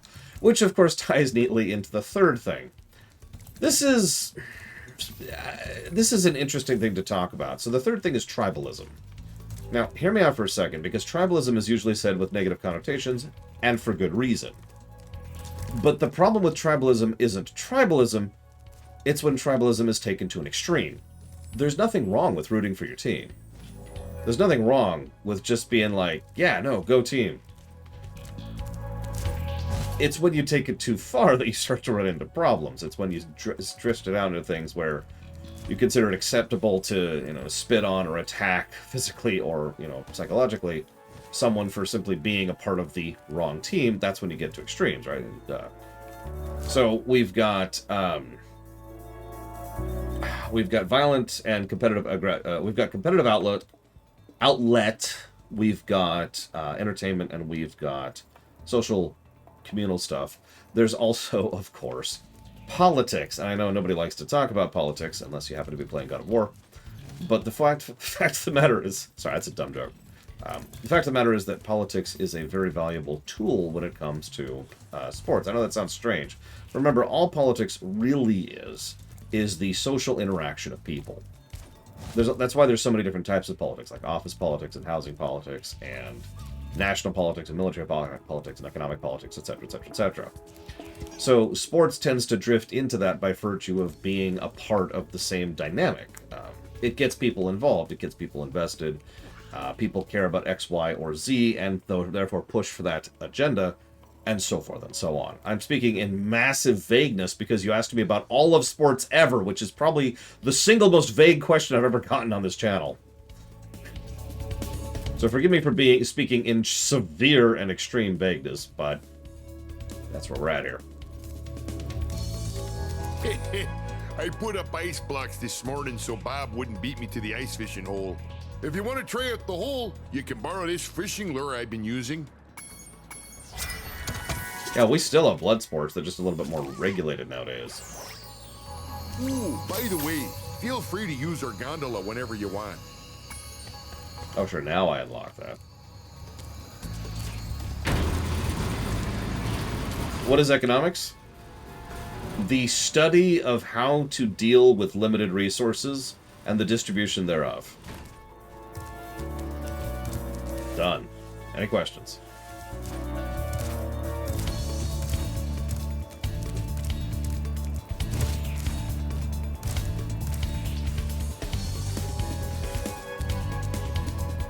Okay, so did we already get that stuff over there? Yeah, we did. Okay, good.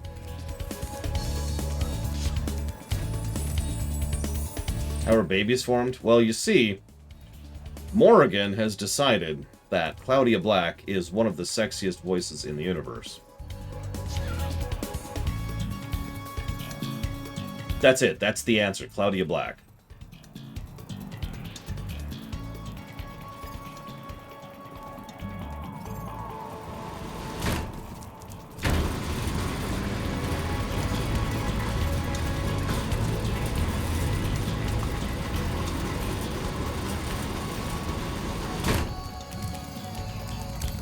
Well, for the low, low payment of $9.99, Dark Day, you too can have a Laura.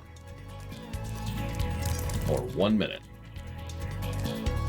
How do I...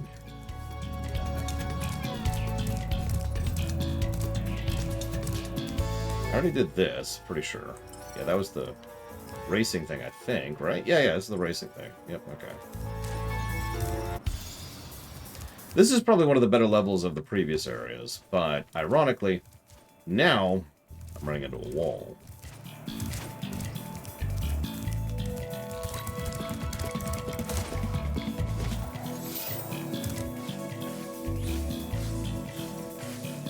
Archie is available for $100 billion per minute because it's not in stock anymore, so it's very, very, very valuable. Well, so there's an egg up there. Here, I'll show you it. It's right there. I can literally see it. Those are the last two gems of the level. It's right there. I have no idea how to reach that. So I'm going to try something incredibly sane. Like just the most sanest thing I could possibly do here. And I'm going to presume that I could go around, okay?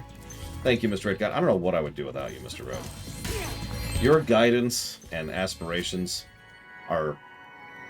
It's inspiring, honestly.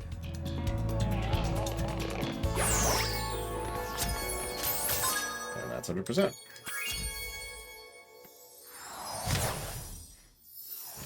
So, the origin of the name Archengia is actually very simple. The answer is... Those crummy Rhinox forced us to build a statue of the sorceress. Then after we built it, she complained it was too ugly. Huh. If you ask me, the statue is far prettier than she is. Any questions?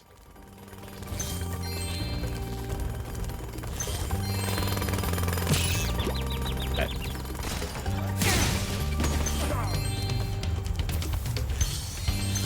So, for the hell of it, a non-meme answer.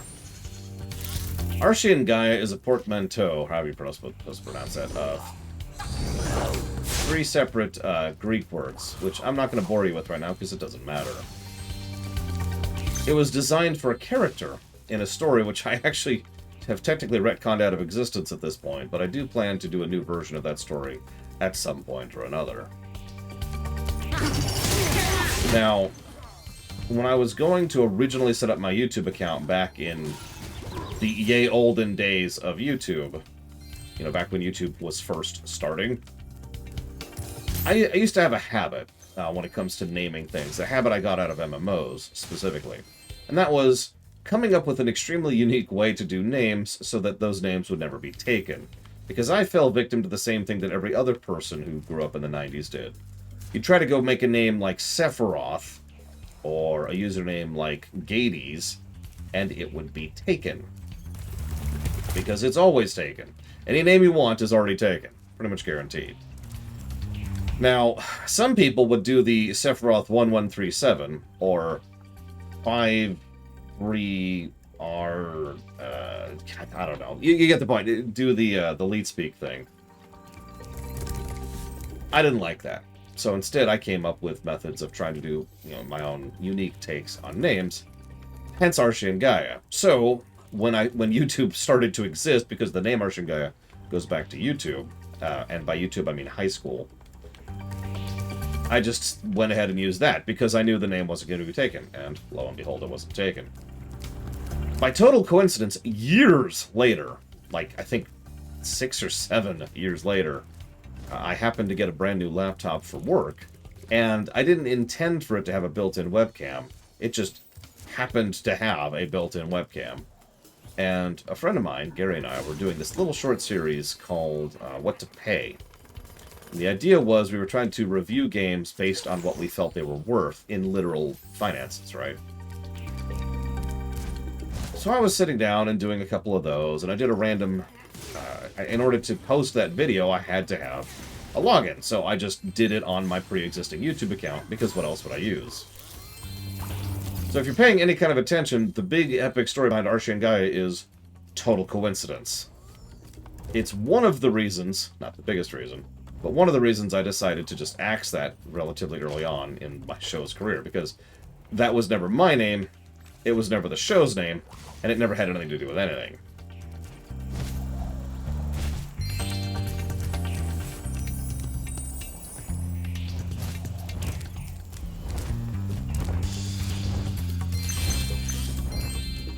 I mean, that's a pretty typical way for things to get started for a lot of things. Lucas didn't intend for Star Wars to explode. Not that I'm insisting I'm as big as Star Wars, that's just using as an example.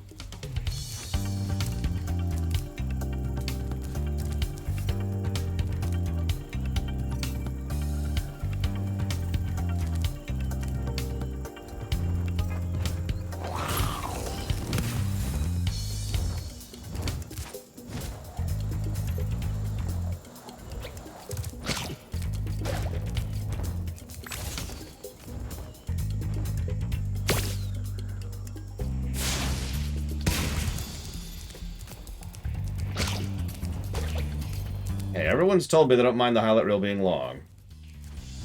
You knew what you were getting into.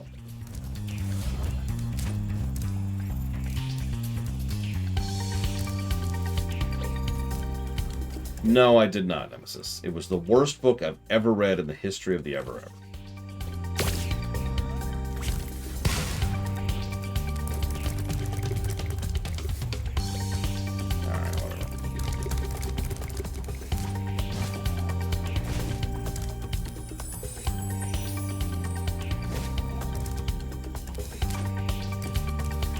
I guess we'll see, Act. We're still refining the system, so... Shrug. I disagree with that.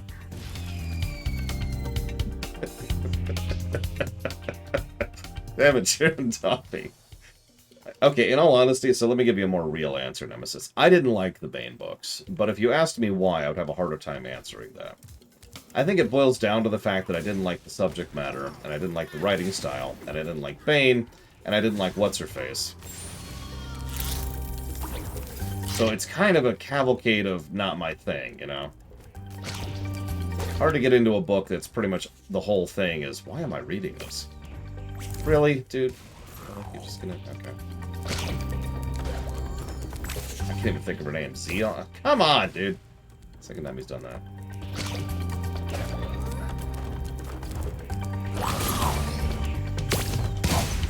Jackass.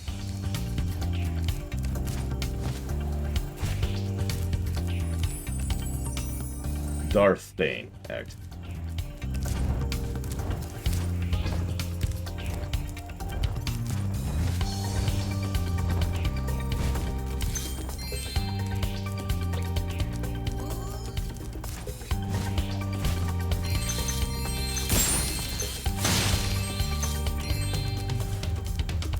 This is a really weird song.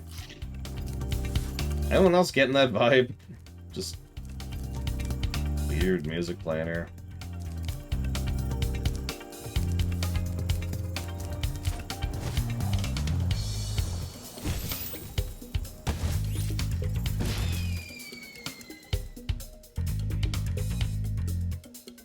Yeah, the loop is causing some issues, definitely.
I like how it still has collision at the moment.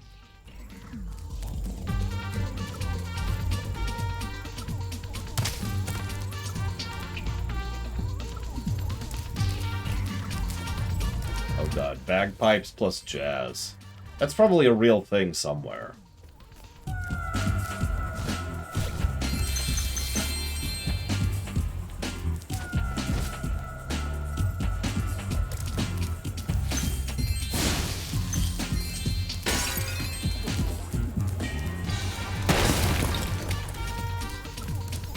Oops, I forgot I hid this egg inside the statue.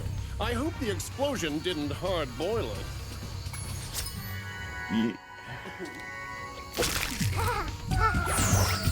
What's that one irritating instrument whose only purpose in life is to be irritating?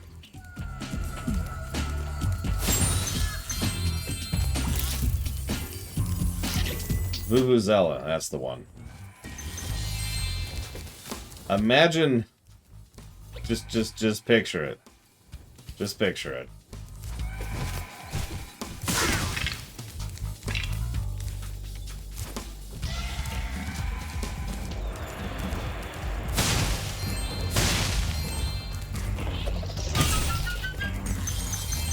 If you've never heard of Vuvuzela, I strongly encourage you to go find a YouTube video right now. Just type in Vuvuzela on YouTube. You'll be able to see and hear the glory of the Vuvuzela. It is an experience, is what I'm willing to say about that.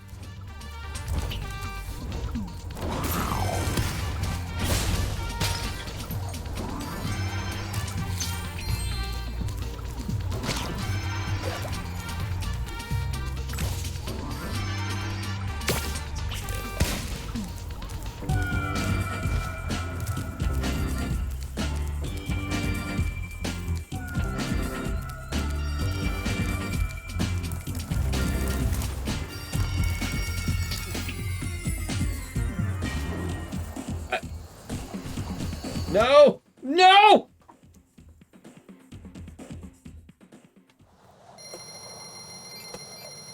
Wasn't trying to go through the door.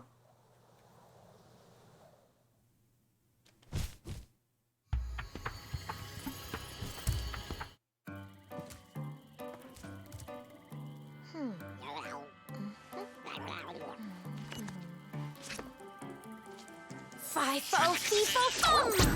Oh, well... Fee-fi-fo-fum. Get it right. Fiddly-fo, grow!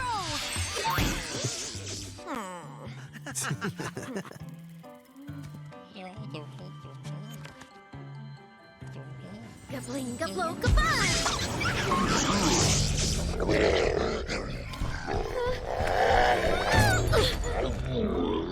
We should help her. You're kidding, right? She nearly toasted you. Yeah, but she was aiming at you.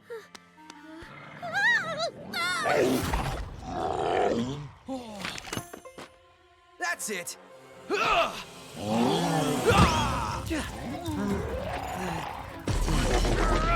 Wow, Hunter's actually doing something.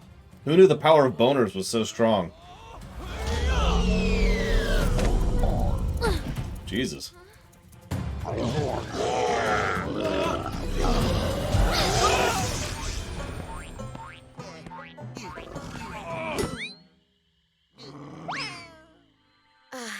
Thanks. No problem. It's a good thing for you Hunter was around. I can look after myself. Oh, sure you can. Would you like me to show you? Out of magic, huh? How about I give you a jump start? I'll deal with you later. Hey, why'd you have to scare her off?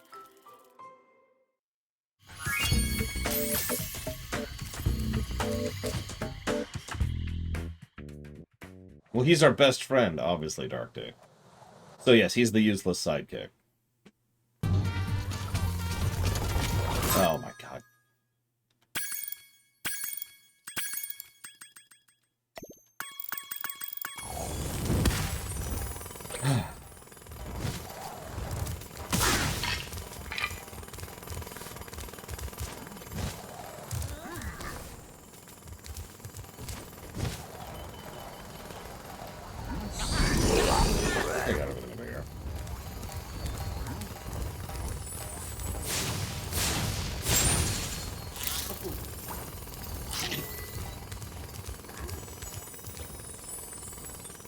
You know, Nemesis, or Narset, excuse me. That would make a lot of sense. Weirdly enough.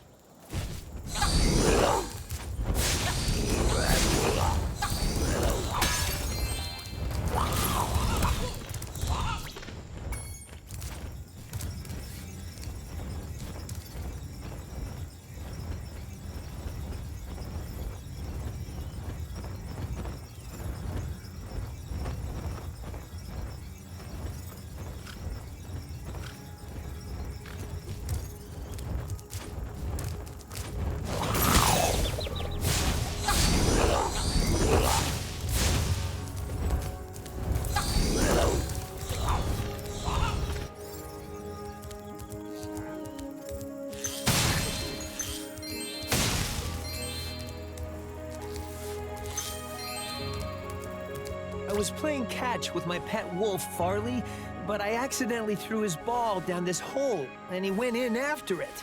Now he's stuck down there, and I feel so helpless, sitting up here, listening to his steadily softening whimpers. Don't cry, Wolf. Never cry, Wolf.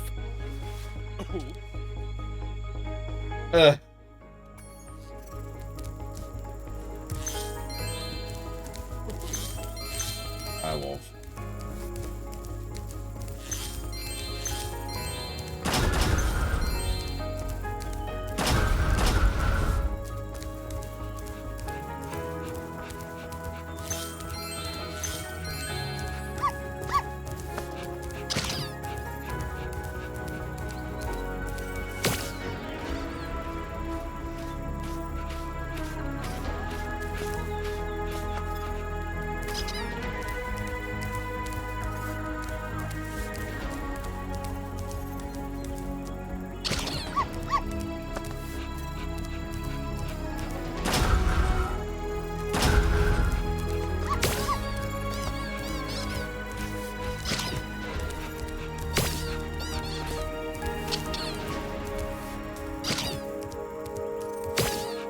Come on, game.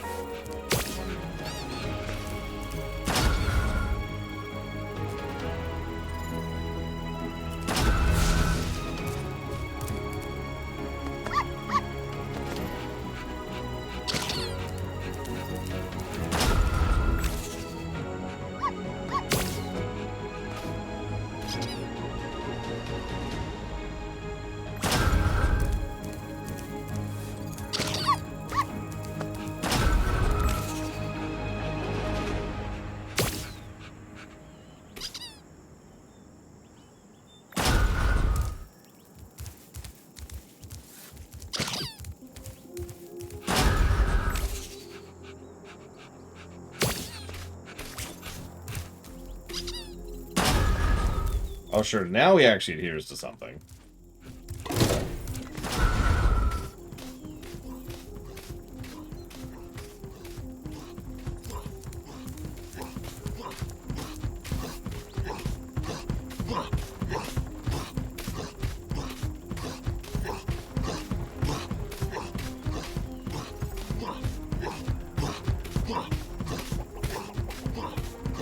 I'm gonna head out for, like some burgers. You want anything? Okay.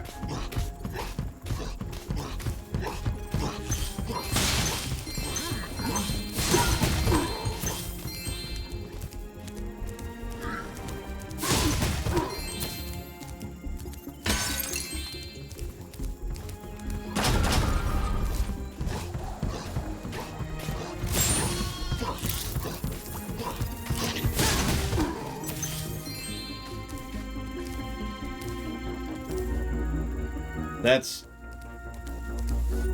So first of all, there's not really a question there, Nemesis, but second of all, that sucks. I'm sorry. I suppose my first and most obvious answer to you would be... like... why, essentially? What is it about gaming that doesn't get to you anymore? Or get you anymore, I suppose.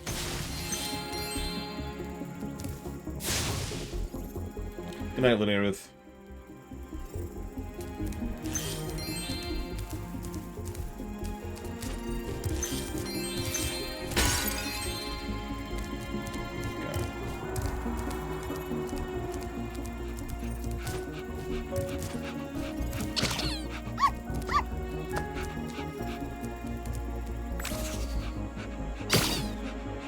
What?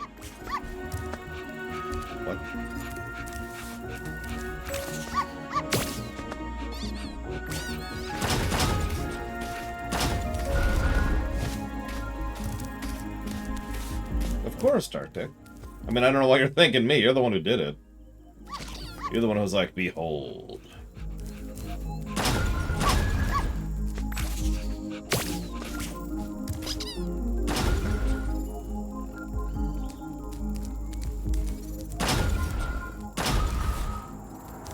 Okay.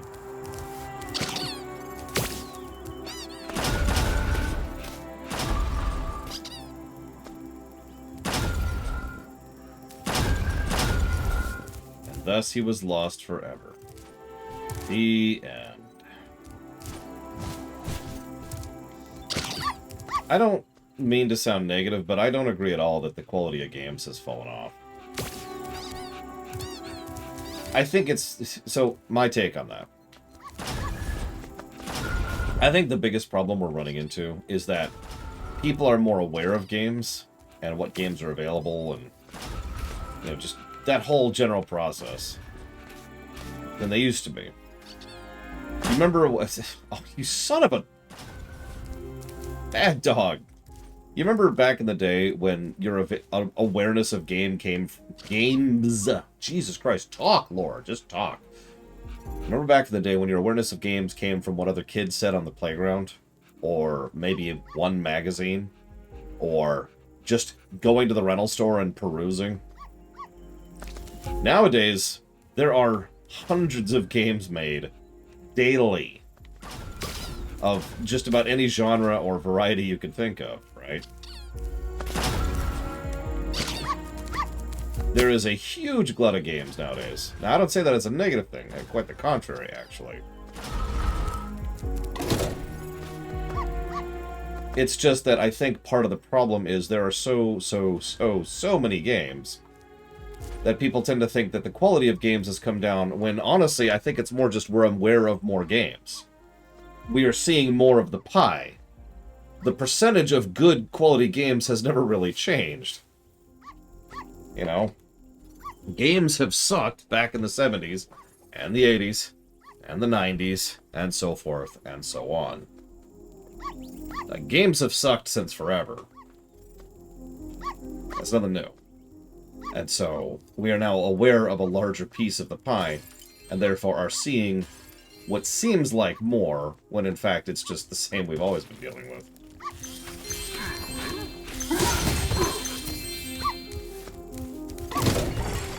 Now, I have no proof of that. I have no proof of anything. But that is my personal take on that. You found Farley. How can I ever thank you? I mean, I could give you this old egg, but Farley's been chewing on it, and it's kind of slimy. He's been chewing on an egg? It's the thought that counts. Actually, I shouldn't say anything. I used to know a dog who would chew on cans. Like full cans of soup. Just to have something to chew on.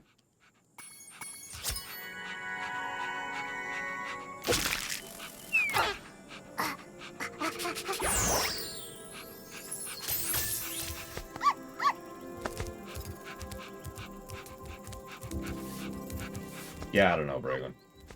I'm not a dog person. I don't understand anything that's happening here.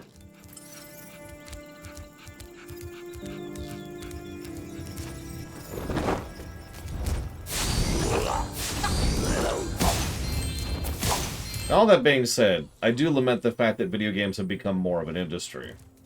While it's certainly led to a lot of great games and lowered the barrier to entry of making games, which has led to a lot of great games, the downside to that is it's become so... return on investing, is what I'm going to call that. That's led to a lot of problems, right? It's the same damn guy. I've talked about this before. You call it profit motive, but what it boils down to is priority. Anybody wants to make money with regards to what they do for a living, within reason, right? That's not the issue. Idiots think that I'm against people making money, and that's because they're stupid.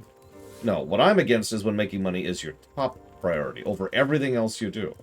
Because once that becomes top priority... You're doing... Shut up! everything else becomes secondary.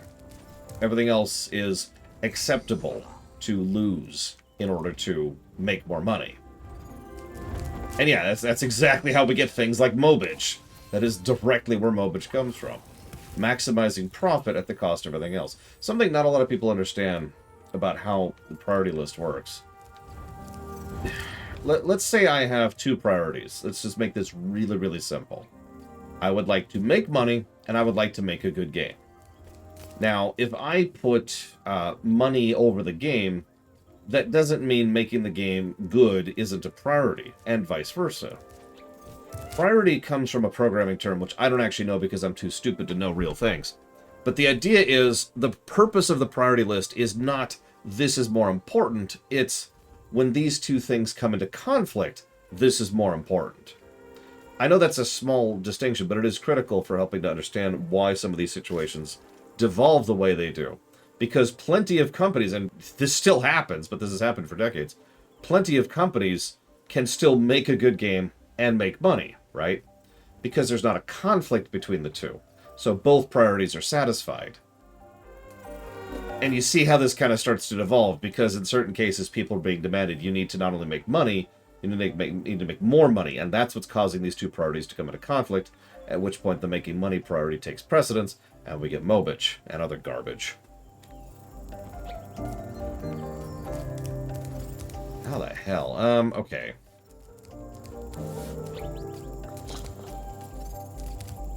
Yeah, I'll go ahead and clip that one.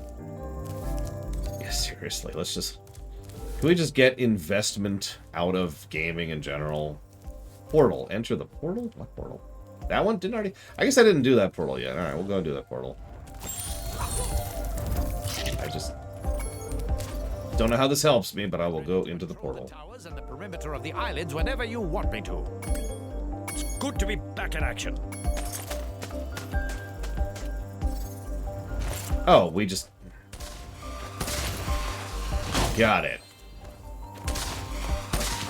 Well, good thing he controls extremely fluidly and smoothly, because this is probably going to be actually fun now.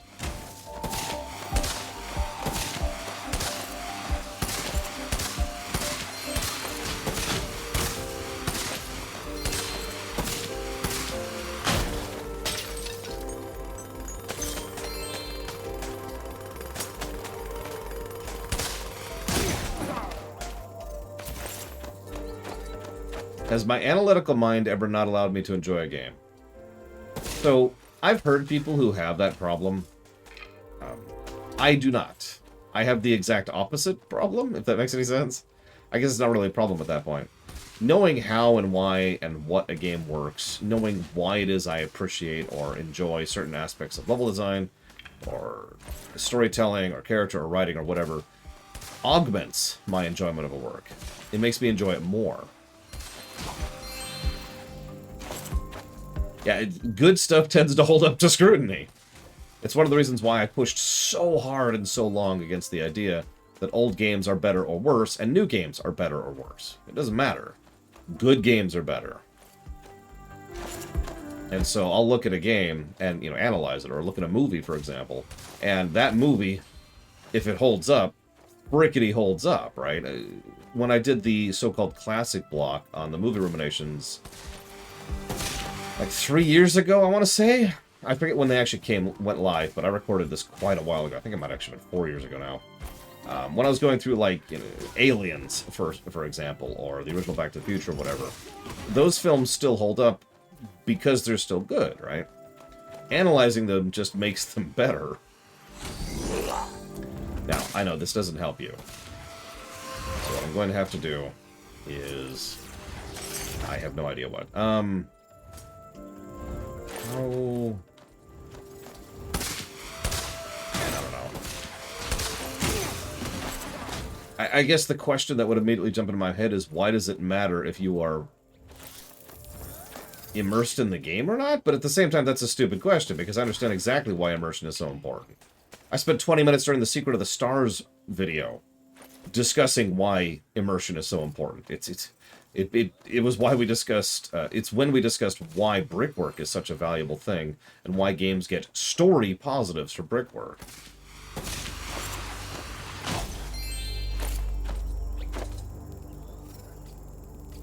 So, I ultimately got nothing, Nemesis. I don't know what to tell you on that front.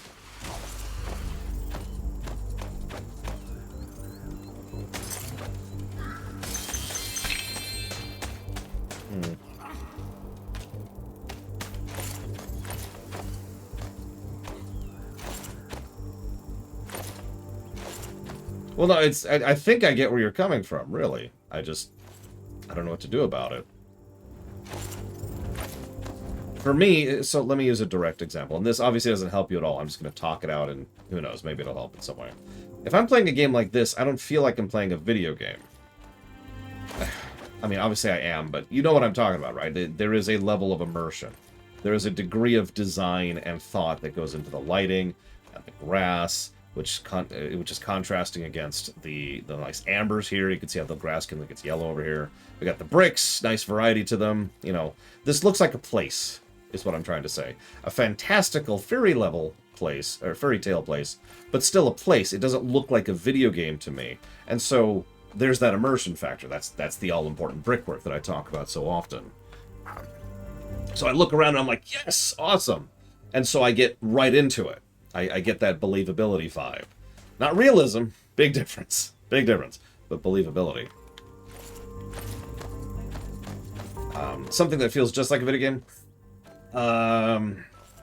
Have you ever played VVVVVVV? Because that's a video game. There's no immersion there whatsoever. There is, in fact, an absence of brickwork and spritework.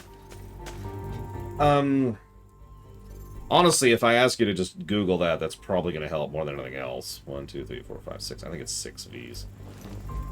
It is. So just Google 6 Vs in a row, and then do an image search of that, and you'll see exactly what I'm talking about. I encourage anybody to do this who happens to be watching this. And you'll see what I mean. That's one of the first games that comes to my mind immediately of a game. That's a video game. At no point in time do I feel like I'm going through an area or a stage or a meteor or a level. There's actual lore to that game, but it doesn't feel like it because it looks like that. Now, I'm not trying to say that VVVVVV is a bad game. Quite the contrary. It's actually a pretty unique and fun game. But it's a video game.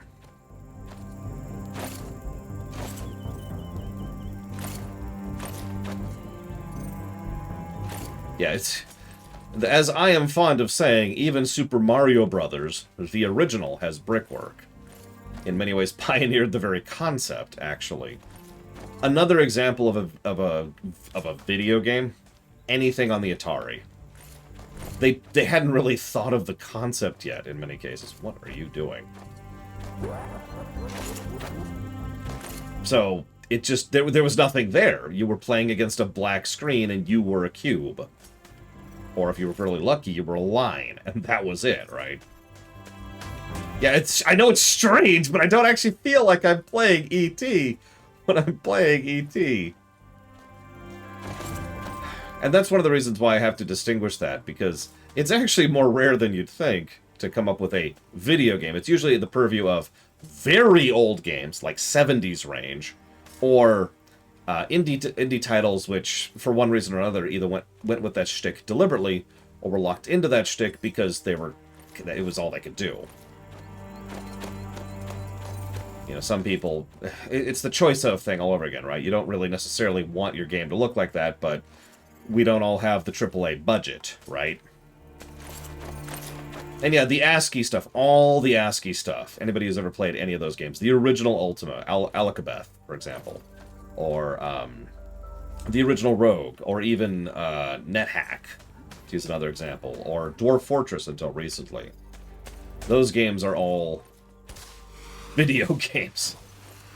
Because it's what they had. It's what they could do.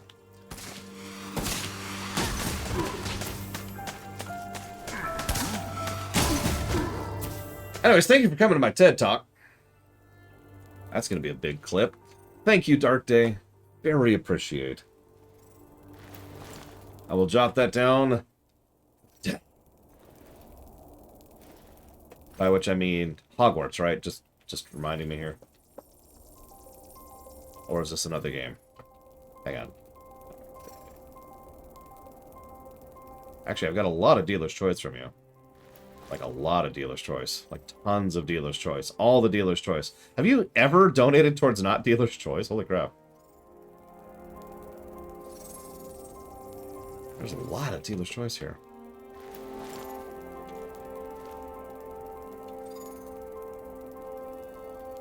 Yeah, that's what I thought. I think you've literally always donated for dealer's choice. Holy crap. Well, I'm still grateful. Thank you. Oh, I'm especially grateful. I'm hopeful sometime this year, that's kind of the goal, to be at a state of caught up so I can actually start playing games that... This sounds unkind. Playing games that I specifically seek out to stream, as opposed to just playing games that I might happen to enjoy. Trying to phrase that very particularly, because I don't want to sound unkind or ungrateful. But I'm looking forward to finally using some dealer's choice and finally getting to the runner's block, right? Is this all I'm missing? Is this stupid thing? Well, I'm still missing a bone. Maybe I could go find Hunter. He might be able to help me out here. Oh, Jedi Fallen Order was legit. I was not expecting that to be that good. But even ignoring its pedigree, I still love the crap out of that game. Now, granted, I love challenging platformers and I love challenging combat games, so that was kind of my bag out of the box. Add on a tinge of Star Wars with some good acting and some good presentation, and yeah, that was just... That was great. Oh, I'm so looking forward to the Subnauticas. It's going to be great, too, because it's going to be the first Subnautica, which I loved the hell out of, and then the second Subnautica, which I have never played, so this should be fun. Does anybody know where the last bone is? I'm willing to take a hint here, because I am not having luck finding this stupid bone. Ah. Yeah, no kidding. Star Wars is very hit or miss when it comes to game design. Always has been. Since the beginning, really. Oh, God. Anybody ever play any of the Star Wars Atari games? I say Atari. Atari era. Okay, 2 towers next to each other. These two? Okay, let's see what we got over here. So there's up here. There's nothing in there. But maybe in here. Ha-ha! Nero's as for the win. Here, have this. I was going to keep it as a souvenir, but I don't have room in my luggage.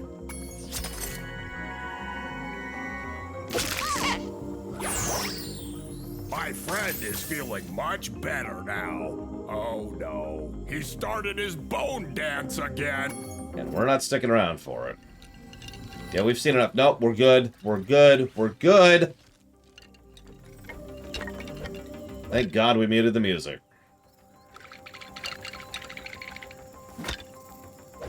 Are we done here? What are you doing? What? What are you...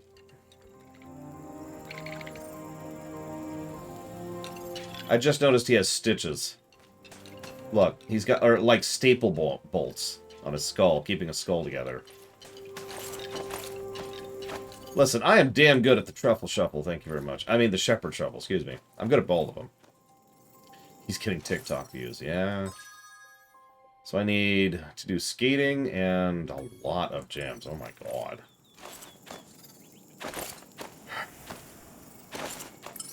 TikTok is kind of a plague. I mean, there's worse plagues, but it's definitely a plague. Where's the skate park?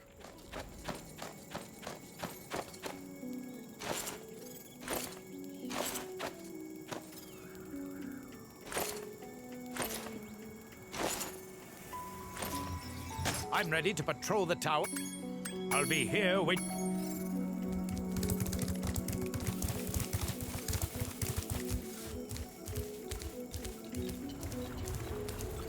All we have to do is make all the people 15 years old and TikTok will be great. Oh god, actually don't take that out of context. I'm not clipping that. Mentally 15 years old. Mentally 15 years old.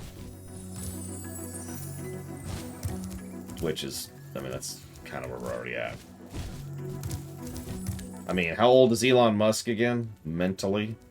Anyway, so... There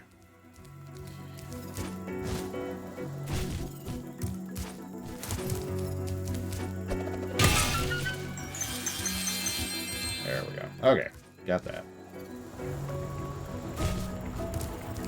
Oh, and just to get this in, I was hating on Musk before it was cool. There we go. Just had to get that out there.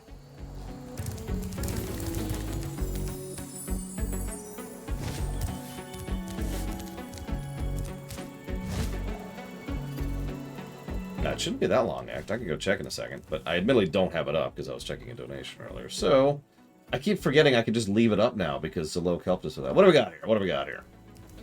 So we've got a question from me. Why am I going the wrong way? Well, it's because I got turned around. Let's see here. Why are games?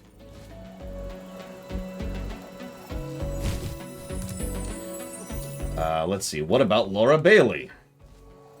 I don't understand that question. What books do I like?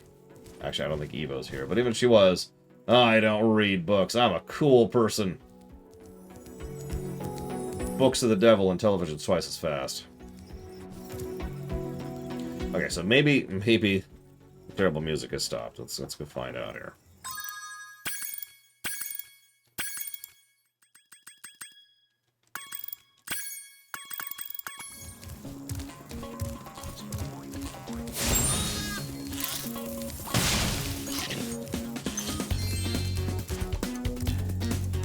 Oh, who has the voice?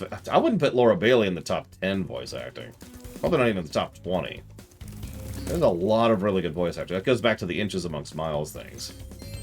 There's really good voice actors in the world. Especially if we look at, you know, all of history. That list grows quite a bit.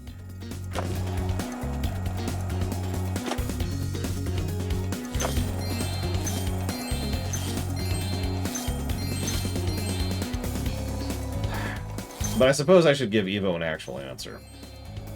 What kind of books do I like reading? So I'm guessing you weren't here when I discussed that whole thing, where I talked about how I stopped reading books. So the only answer I could give you is books I liked reading when I was in high school. So, books I liked reading in high school.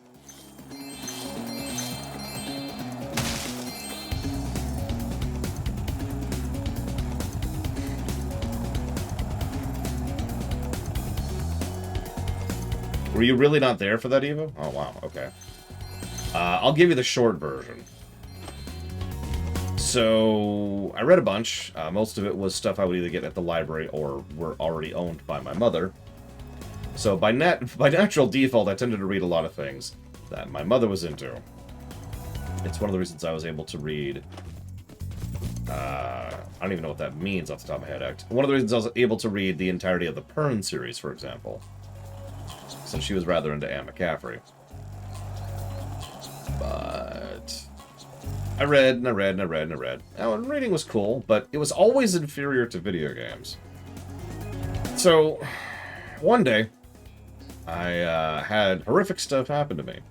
And as a consequence of living out on the streets, I didn't really have a lot of reading time. I didn't have a lot of anything time, so that's not really exclusive to reading. But the point was, once I got back to trying to be solvent as a person capable of, you know, doing things like paying the bills and otherwise, I never really went back to reading. At that point in time, reading was essentially done for me. Like, that's effectively the last time I ever read. I was like, well, I'm good.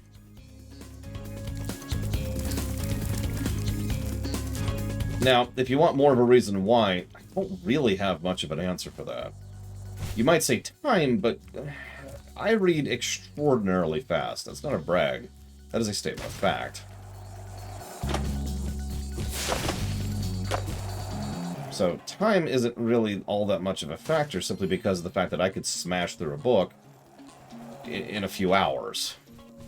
Right? I could also mention that, you know, over time, obviously gaming became my job. And so I became more interested in gaming in general. But I think the other side of things is that, creatively speaking, I found it more interesting to make audiovisual media than I found it interesting to make written media. So I used to write a lot more than I do, too. Now, obviously, I still write. In fact, you, Evo, have actually seen the most recent thing I've written. You are actually privileged to be literally the only human being who has actually read the most recent thing I've written, at least until I start actually getting actors for it. But the point is, rather than just listen to me. Rather than being able to actually use words in proper use sequence, I started making writing for the sake of doing something with that writing other than just putting it in text.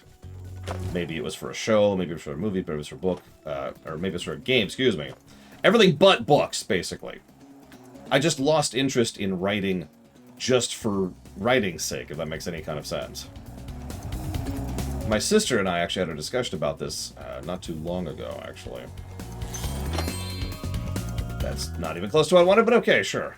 I accept. How am I going to get that one over there? I think I'm going to have to do that jump right there.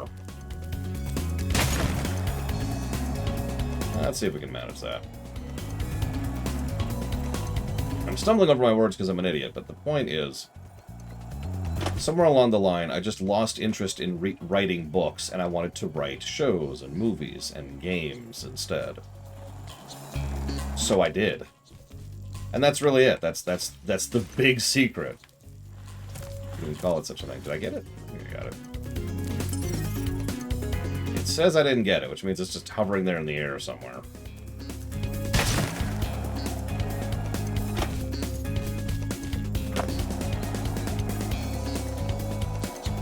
Because other people... I don't understand that question, Evo. First of all, yeah, it's just hovering right there. Look at that. It's just hovering up there.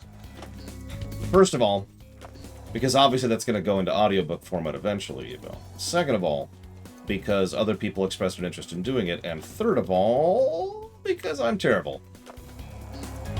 Oh, geez, that was buggy. This is the bane of my existence. I cannot seem to make this jump on any level.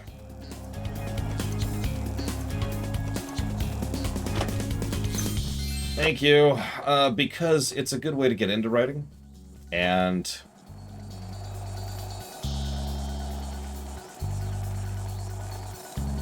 I don't know if I should even admit this out loud. The terrible dark secret that lurks at the heart of the lore runner. So, if I could... You're gonna have to give me a time range on that, because most excited for, most disappointed by. I've been playing games for like 35 years now, so that's a lot of games. If I had the power, let's just call it what it is. If I had the power to be able to say, hey, I would love for you, Evo, to write for something, then what I would want is for you to write for a show, or a game, or a movie. Something of an audiovisual hint. I don't have that power. I don't have those resources. I don't have that reach. So instead, I accept you writing for a story. Now, there's nothing wrong with that, of course, obviously. Duh, I don't even feel the need to say that. But that's part of where that's coming from. The other side of that is the actual original reason that I opened up the floor for people to write for the extant. Is because people wanted to write for the extant. However, the second reason was because I wanted to practice in action being a mainliner. I wanted to put my my money where my mouth was, so to speak. I wanted to actually prove that I could do being a mainliner. I'd like to think I have since then, but that was obviously a big motivator. Isn't this the wildest skateboard park you've ever seen? Once you've mastered a few tricks, you could really rack up a huge score in this place. What do you say I show you some moves? Sure. Let's start with something easy. And yeah, like it or not, so it's not like writing just for the sake of it is inferior, but it is cheaper in every way. All you need to write a script is... Now, oh, for God's sake, it is something to write on. which can be literally a pen and paper, or it can be, you know, a text program, for God's sakes. Whoa, you must be a natural. Now let's see if you can pull off a half-pipe spin move. Like, by contrast, yeah, some kind of Word doc. By contrast, if I wanted to make a show, that blossoms that expense into... It's hard to even properly track how much more expensive that would be. Now let's see if you can do a 900. Get as much height as you can.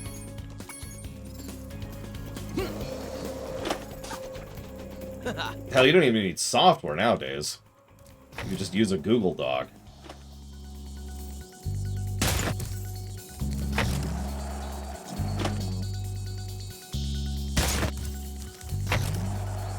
Hey, Gary, you're interesting in your timing. What's the rush, if you don't mind my asking? Because Pax and I were going to do something without you, which is why I was going to cut off early today. I don't see no sub. Now that was a 900. I have to admit.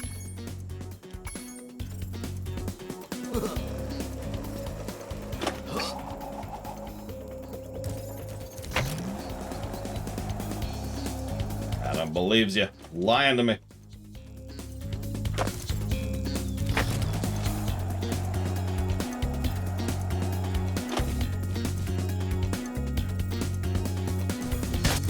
Damn it. Now we're just straight up playing Tony Hawk. This is just straight up Tony Hawk at this point.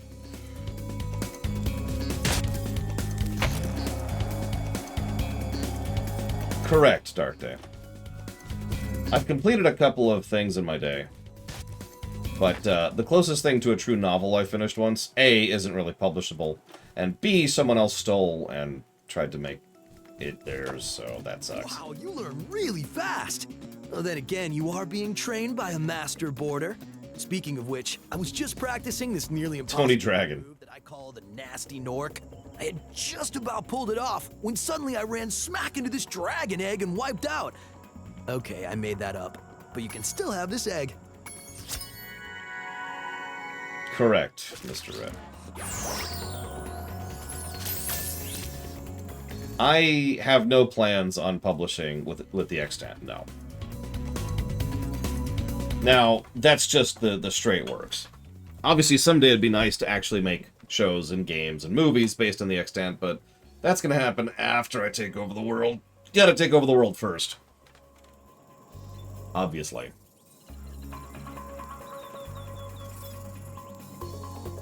Hulu saves the world. Simple and tasty dessert recipes. Nope. Thoughts on the triangle as an instrument. Terribleness. Should only be used as an accent. Thoughts on open source software. Pass. If I was sponsored by Nintendo, how would I make a commercial while still being honest and myself? Do you like good video games? Do you like terrible corporate decisions that make no sense? Do you like buying games full price 20 years after they came out? You should buy Nintendo.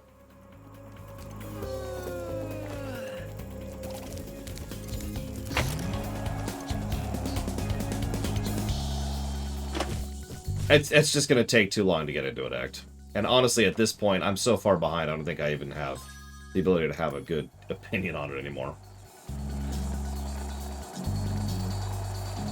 Limited copies? We got your back. I mean, okay, real talk for a second. I've said this for years, and I'll say it again. Nintendo as a corporation is a bunch of idiots. Nintendo as a developer is some of the best developers in the world. Still. They still put out some of the most polished, practiced, amazing games ever. And that's still true. That hasn't stopped being true. That's Nintendo. That's it. There you go. I think you're ready to try some one-on-one. Want to try a freestyle competition for points? All right. Whoever scores the most points in the time limit wins. Okay.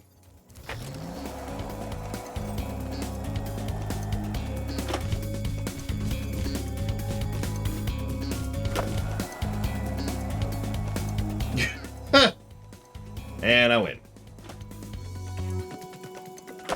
I've given the opinion for years that Nintendo should start porting their stuff to the PC. And I absolutely stand by that opinion. They make amazing games. More people should be able to enjoy those games. Like, even ignore the finances for a second.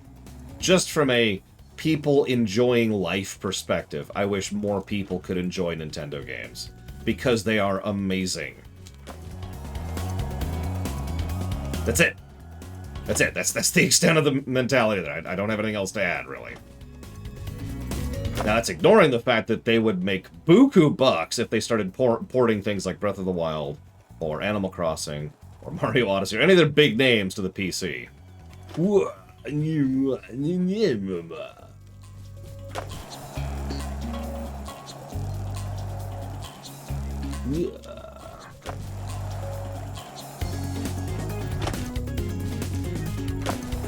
But they don't, because Nintendo Corporate is stupid. One of the problems, so I could actually discuss the problems Nintendo has very simply, because the problems Nintendo has are artifact problems. Wow, I actually bailed on that. Once upon a time, they had a president. That president was a moron. I don't remember his name. I can never think of his damn name. But this man was aggressively stupid. And he made the dumbest decisions. Wii U era? No, we're talking NES era, actually. This guy made so many decisions that were absolutely bonkers. And many of those decisions kind of became policy, and some of them are still policy. But it's actually worse than that. It's worse than that. Because what happened... I'm missing two frickin' things. What happened is they tried a lot of stuff back in the day. They tried a lot of things back in the day to branch out outside of just having their games on their own consoles. And all of those decisions were kind of terrible, for lack of a better way to put it. Where's the last two gems? And so as a result of that, in corporate history, they tend to remember them as bad decisions. This is a classic problem that a lot of people have. Oh, well, I screwed up at X, therefore I'm never going to try X again.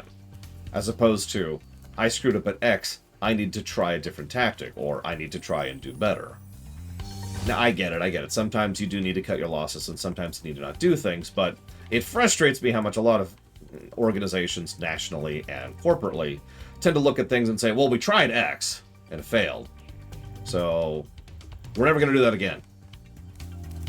Yeah, the president in question was the one who directly led to the creation of the PlayStation by virtue of canceling on his deal with Sony a few days before the Nintendo PlayStation was to be announced, because he would get a slightly better deal from Philips.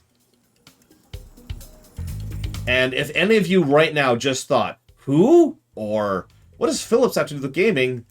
Thank you.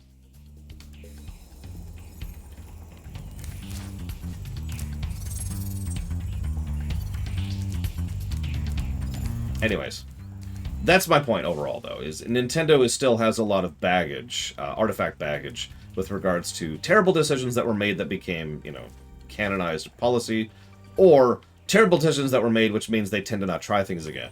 You notice how many years it took them to make a second Mario movie? Think about that for a moment.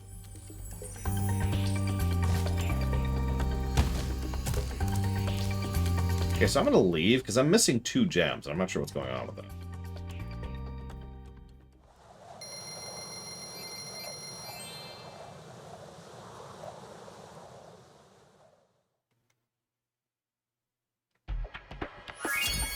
%100% complete? Oh, no. It's just... I'm missing 2 gems. Am I bugged? Because this could be bad if it is. We might have to give up 100% thanks to technicalities. Oh, no, they've respawned. They're there. Okay. They're there. We're okay. We're okay. And meanwhile, Sega has no idea what they're doing. Oh, Jesus. Oh, Jesus. I regret nothing! Ugh.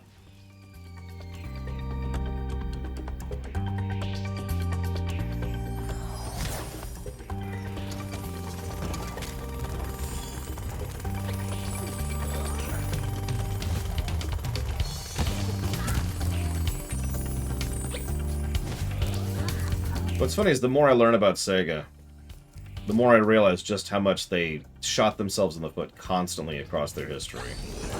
Not even the big stuff, just all sorts of little decisions they made, which was just...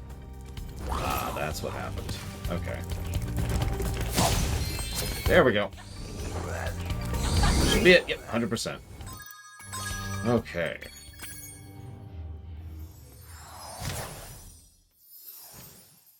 Yeah, the Zelda CDN games are actually pretty pricey. In addition to being, you know, terrible. Blast processing. Which...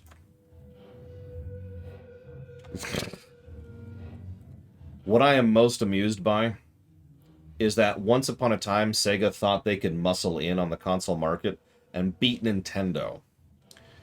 Now, there's a lot of reasons I find that funny.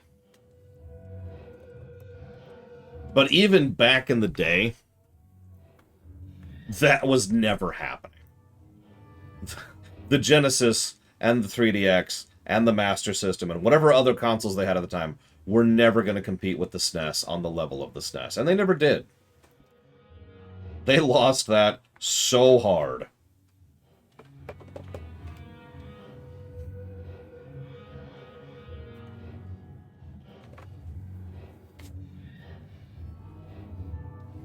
And they kept doubling down on it, too. Until they came up with the Dreamcast, excuse me, the Saturn, and then the Dreamcast. And the whole time they were just, like, gutting their own company. Trying to chase this dream that was never happening. Oh, yeah. You know the console that finally was able to compete with Nintendo? It was a Nintendo console. The PlayStation. Think about that for a second. The first time Nintendo ever had serious competition was from the PlayStation.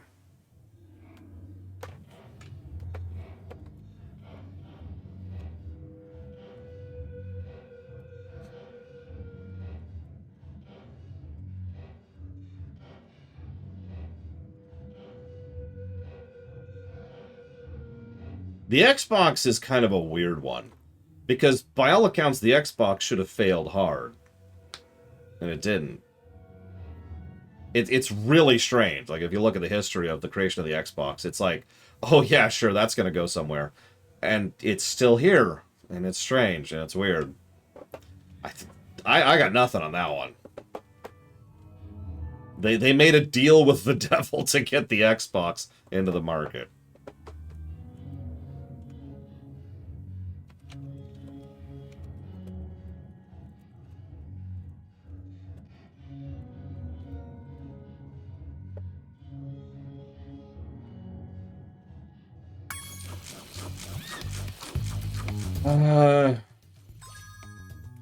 Actually, I think I'm going to chop off here. Let's go ahead and do that. So let's go ahead and make sure we save. Just watch this site for a little bit. Soak in the misery, the suffering. Monday, at 10 a.m. Eastern Standard Time, we will continue Spyro 3. And hopefully, I will see at least some of you then.